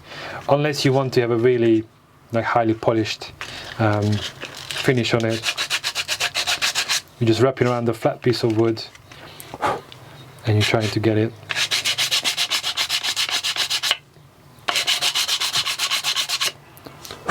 All nice and smooth.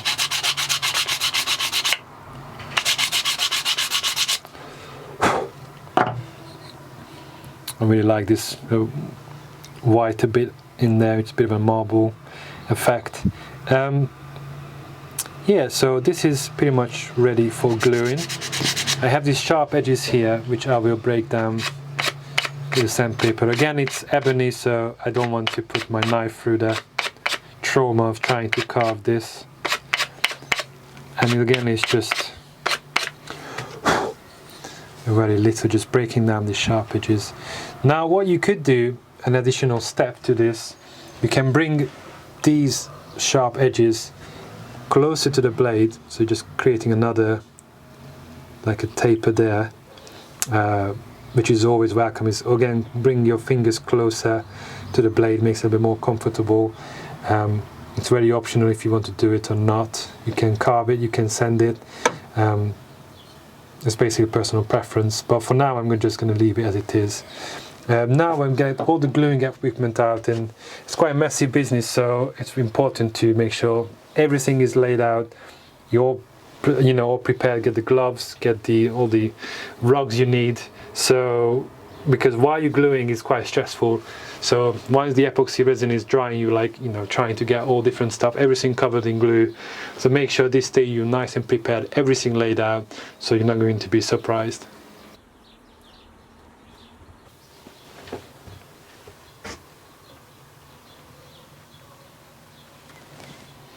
So everything is prepared. Let's hope I didn't forget anything. Let's talk about a little bit what sort of glue I'm using. It's a 2-component epoxy resin. It's a slow curing one, which the longer the curing time it tends to be, the better the actual strength of the epoxy resin you're using. So you have this fast bonding epoxy, which is, you know, like bonds in 5 minutes, like getting quite hard. I only use them if I'm really impatient. I just make something for myself quickly. But for professional use, I would say get a slow curing epoxy resin. It just makes life a lot quicker and easier. So I'm going to prepare some stuff, mainly the handle. What I tend to do is to wrap the actual handle in a masking tape, so it protects it from getting mucky hands and then touch it, and then the epoxy resin sticks to it, and then you need to carve it again. So it's just saving a lot of hassle, really. And also you can give it a coat of oil to kind of create this barrier between the epoxy resin, even if it gets to it, and then even can put it on the top. So I'm just going to do that fairly quickly. This here is a tang oil, which is I prefer because it's not as yellowing as the linseed oil, and it cures a little bit faster, so you can have really nice results, and just makes this bit of a rippled effect and pop.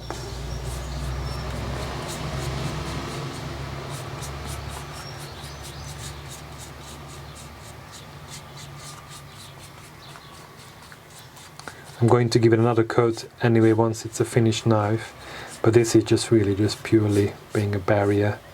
And on the end, I don't really want the oil to go inside, but I'm just using my whatever oil is on my fingers. Just put it on the top, like so. Any of you professional knife makers probably holding your head at this, but this is what I worked out for me, and hopefully I will develop more techniques that are more efficient and full safe. So just give it a light coat, wipe it off. It's going, you see all this knife finish and spoke shape finish really makes it pop, which will be a pleasure to use. I'm just wiping the top. So now I'm going to wrap it in masking tape. So all this does is just protects the handle from getting it covered in epoxy resin, which I'm not planning on doing, but the more idiot proofs you make the process, the more likely you're going to be successful. I'm going to run a separate one on the top. So see, because of the oil is not sticking to it, but it's sticking to itself. So I'm good to go.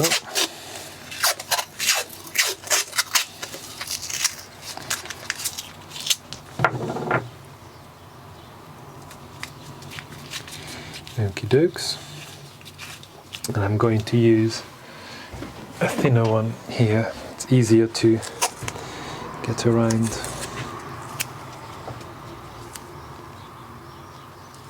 Tight corners. Yep.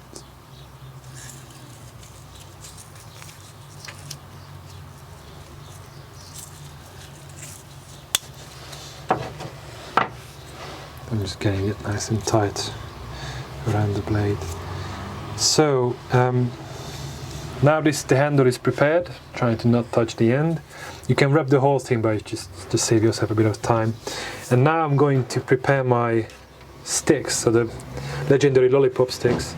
So what I will do eventually is scooping the epoxy resin inside of this hole.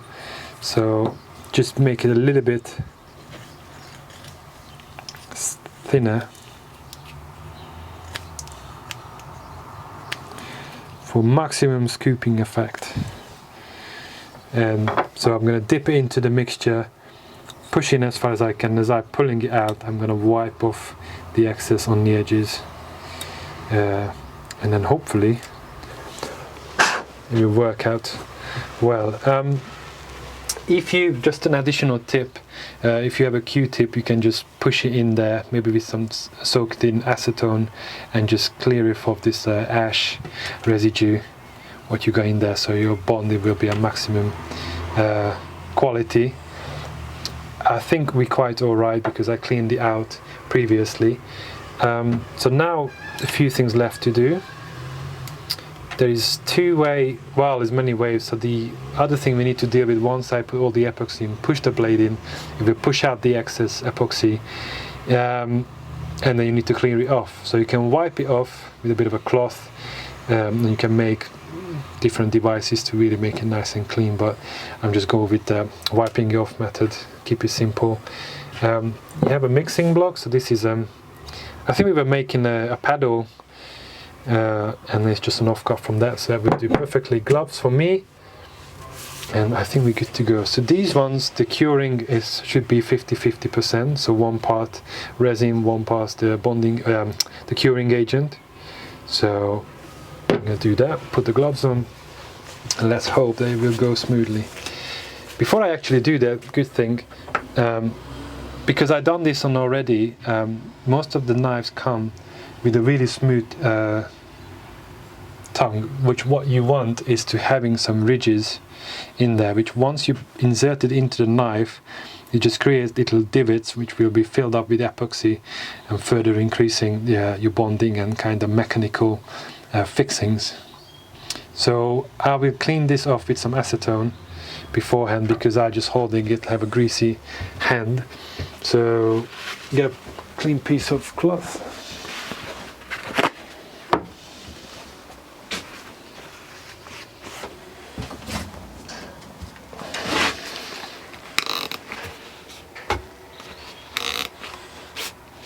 That's all we need.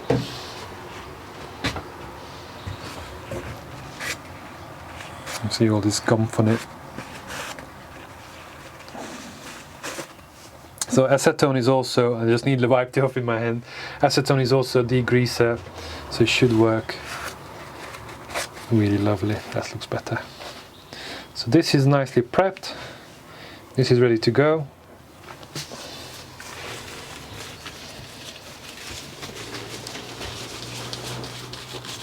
This is sadly not environmentally friendly, these gloves, but keep trying to find the right equipment. So some people use syringes to squeeze out the right amount, the same amount. So I will just try to do it by eye.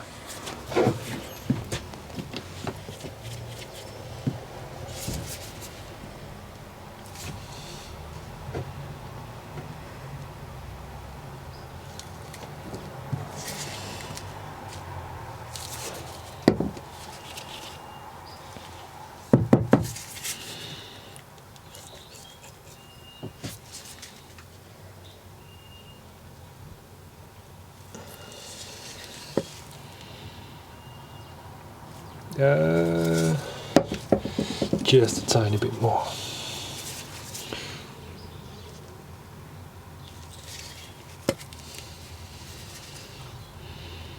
There you go.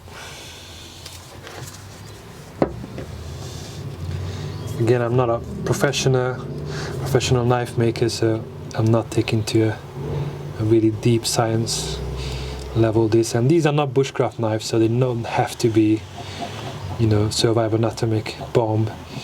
Really, just need to keep it there nice and firm and make sure it's never going to come out. So these hidden tongue construction of a knife is really a lot more forgiving. Just really thoroughly mix it.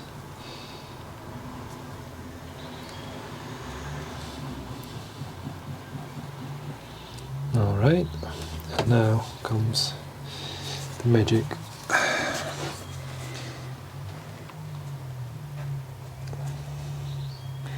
So this is a really tedious part, trying to dribble it into the hole, push it in, getting out the air bubbles.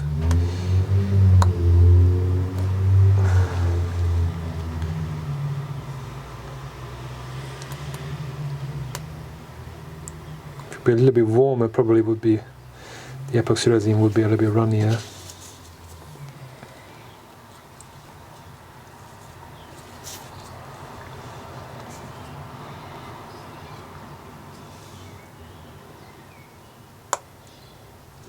So at some point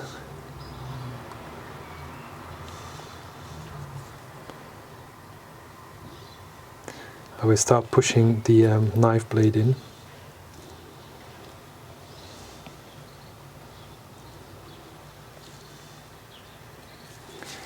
So I'm going to put this guy just here on the side to let the epoxy resin just go down to the bottom a little bit.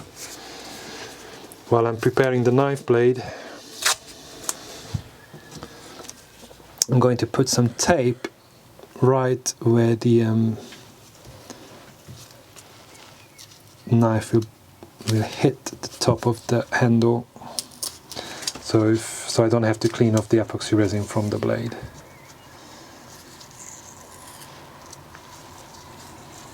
Don't need much.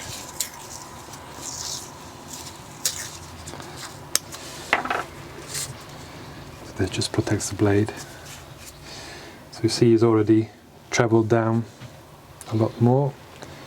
Push it in, start pushing out the air bubbles and some epoxy. Because we burnt it in, there isn't much clearance on either side, so you actually don't need that much epoxy resin to go in there. I'm going to put a little bit more just to keep you on the safe side.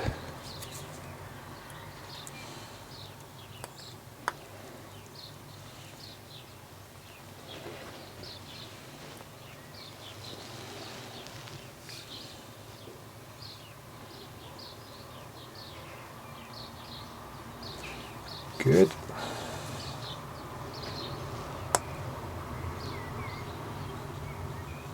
See all the air just coming out, which is good because we don't want these bubbles to be inside. Okie dokes. So I pushed my knife in. Hopefully most of the air came out. I have all this excess glue.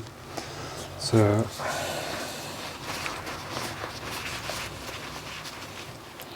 I'm just going to wipe this off. And by doing this, I might make my life a little bit more complicated. You will see it in a second.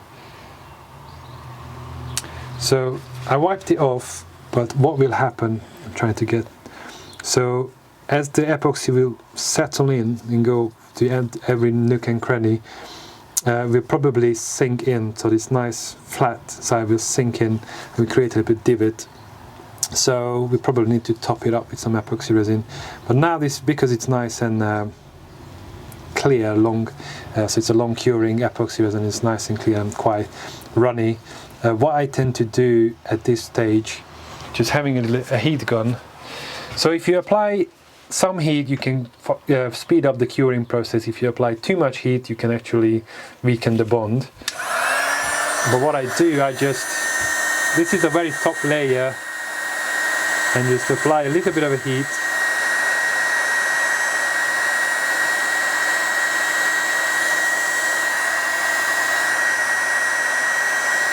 Make it nice and just kind of get rid of all the air bubbles on the top.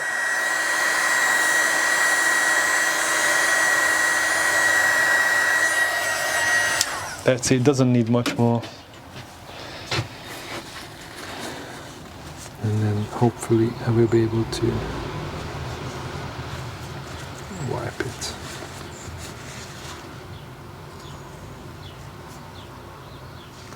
It makes it also a lot more runny.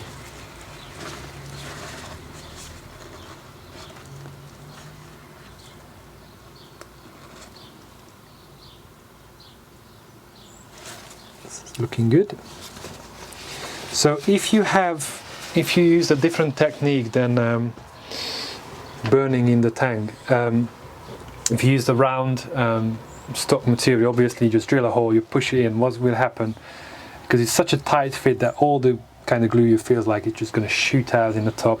So that's why it's really good to grind some ridges into the tang of the blade. If you have the like a wide Mora one, and you do use this drilling and breaking through the different drill holes wall to make a slot, you might get quite a bit of wobble side to side, front to back. So at this stage you can get it like dialed in.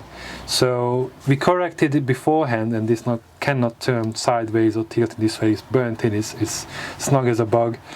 But just in case, it's a good stage to put it down to cure a little bit, and then I will take off the masking tape, and we're going to check for straightness, check if everything in line, because I still can take out the blade if something goes terribly wrong.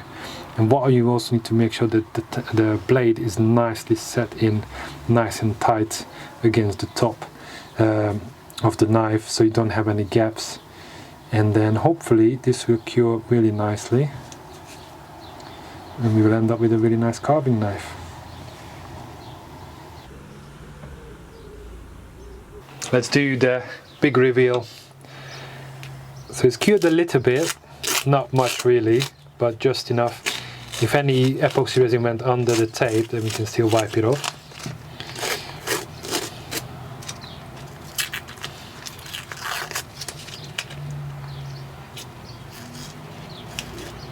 Yeah, you see there, but it's still quite runny, so we can wipe it off very easily.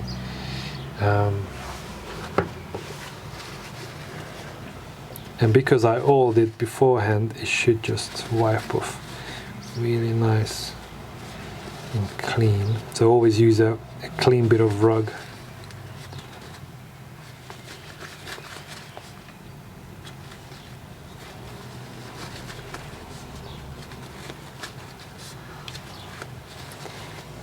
Okay.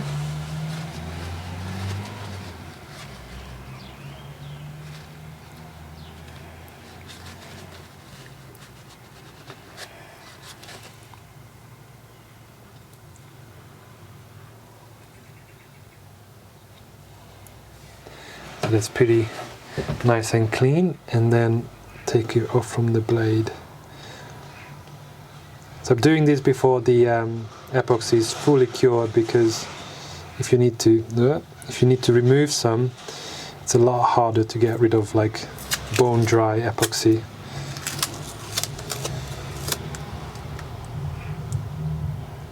Just push in a little bit further, make sure it's no issues there.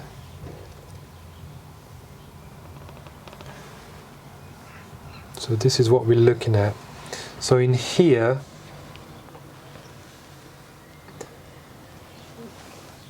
we got nicely the epoxy resin coming out a little bit, which I can carve off afterward with the scalpel, which I will show you once it's cured a little bit more.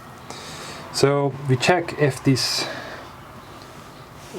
line is running nice and straight. I did make a mistake, but managed to rectify it, which is always a good way of approaching your project, because things will go wrong, you know, even if you got the editing power of YouTube. But it's really important to try to think on your feet and how you can rectify it, and that's a good way to leave some extra material. So even if your hole when you drilled in is not going right straight, there's a bit skewed in either way, you leave extra material on the side so you can tip your template in either way. So it's a little bit fatter handle that I usually do, so it gives you a really nice and positive feel on this knife. And I think it's turned out quite nice. Now I just need to leave it upright to make sure it had plenty of time to cure. And if you have obviously a looser blade, this is a perfect time to check. So if it's running nice and straight, if the blade is parallel with the sides, so it's not tilted in any direction, and just make sure that once you set it up, you're perfect. So at this point, you just prop it up. You find whatever it might be, you can put it in a vise. So just keep it nice and upright, so it can't tilt in any other direction. With this one, you have an exposed, super sharp, super pointy blade in your workshop. So when you gesticulate anything, so make sure you are aware of it. You put some tape around it, or make sure that you're well aware where it is, and try not to injure yourself.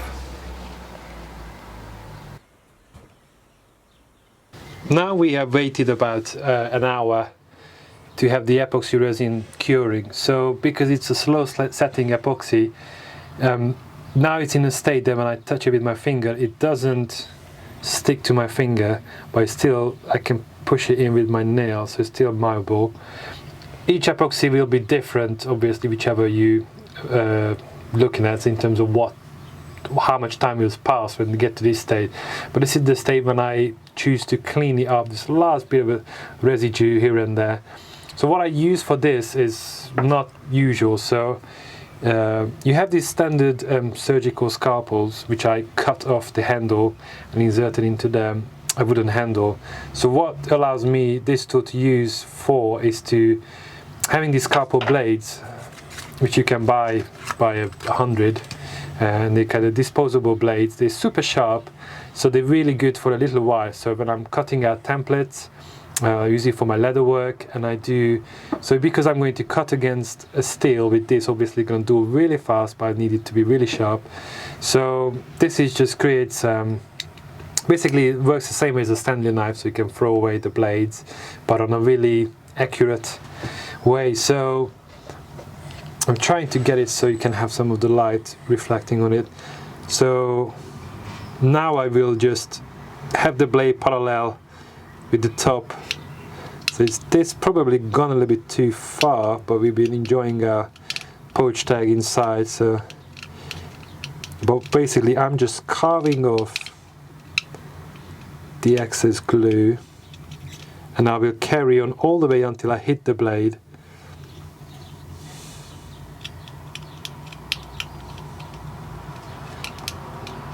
And I just run the tip across. You can see it's a little bit too rubbery now, so it's not, usually it peels off, but I think you get the general idea. Just really cleaning off these excess glue.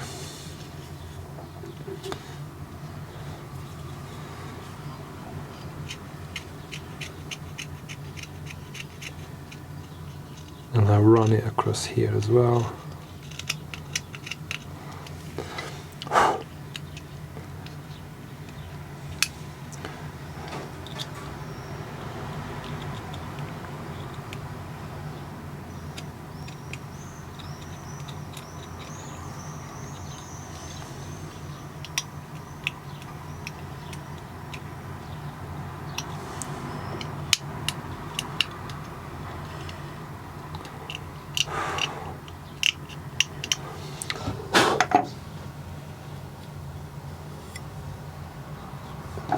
So there's a bit of a more fiddling with it. So basically I'm just going around the blade and cutting off all the excess glue.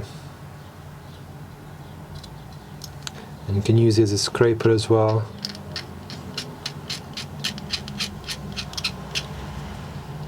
And I'm not so worried about how sharp, you know, how if I ruin the edge.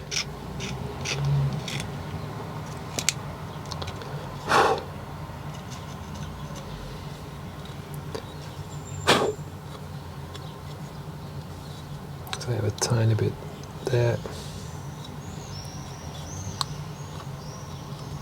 So I cleaned it up, and I've got all these flaky bits. Just take it off. And now if I put a drop of oil on it,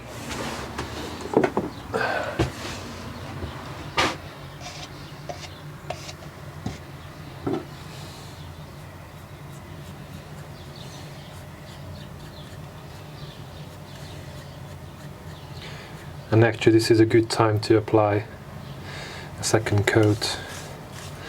I will leave this to cure for a couple of days. So apply quite plentiful. This is tung oil, so you apply liberally and then you just wipe it off after a while. It's soaked in. But it's really made this kind of rippled ash, well not ash, sycamore, sorry. Rippled sycamore really pop and just makes it a lovely.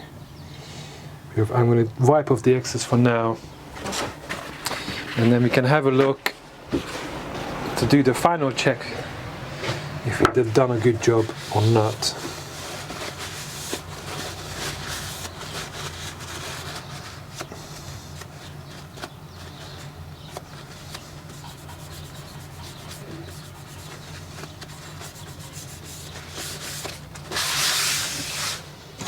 Good. So We check for alignment, so if we're imaging a center line running through, I think it looks pretty good. We check if this line is running like into the spine of the blade, which I think it does quite well. This feels nice in the hand. Different grips you would have on the knife, and if it overall feels comfortable and looks good. So I think we've done a good job. Well done you, Zed. I think it looks amazing. And again, we recovered from a little issue with the twisted blade as well. So quite happy.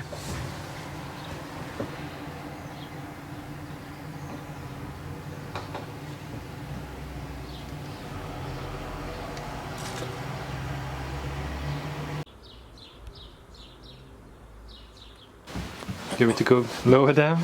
No, you're good. Peter, you're too tall. Is it my fault? It's you too small. That's it. Need to stand on the shoebox. So guys, there you go. That is a wrap for this video. I know it's a long video, but the intention Peter had with this video was to show you the process in its entirety, looking at all the different options available, also depending on the type of knife blank that you have. And so what Pete's intention was to cover it as comprehensively as possible with every little detail and minutia. And there's a lot of things I picked up as well. You know, filming you, it's really, really interesting to see how you approach certain aspects of the process and kind of what you're doing. So a few reminders. Like I said, this is part 2 of a mini 2-part series on carving knife handles. In the previous video, Peter had a detailed explanation and discussion about the ergonomics and the theory behind that. Highly recommend you go and check that out if you haven't done so already. A link to that down below. On my visit here in West Yorkshire to see Peter and spend time with him, we have filmed other videos too. Just prior to this, we filmed a spoon carving video. A link to that below in the description, and also we're going to be doing a very similar series on axe handles too, which is something I'm really excited to see. Me too. So once again, with that one, links to be that down below. 2 other links I'm going to put down below. I'm going to put a link to Peter's Instagram profile. He's very active. You can see the myriad of work that he gets up to. And what I'm also going to do is I'm going to put a link below to Peter's website, Soulwood Creations, and on there you can see the myriad of tools as well as green woodworking that he sells and he actually makes. Like I mentioned before, he does this full-time as a profession, as a living, and he's very well respected within the spoon carving community and green woodworking community for what it is he does. So Peter, a sincere thank you once again. Thank you very much. So guys, hope you enjoyed this video, and as always, I hope whatever you're doing, you have a blessed day, a blessed week ahead. I'm Peter Kovacs of Soulwood Creations and myself, Zed Outdoors. Peace out.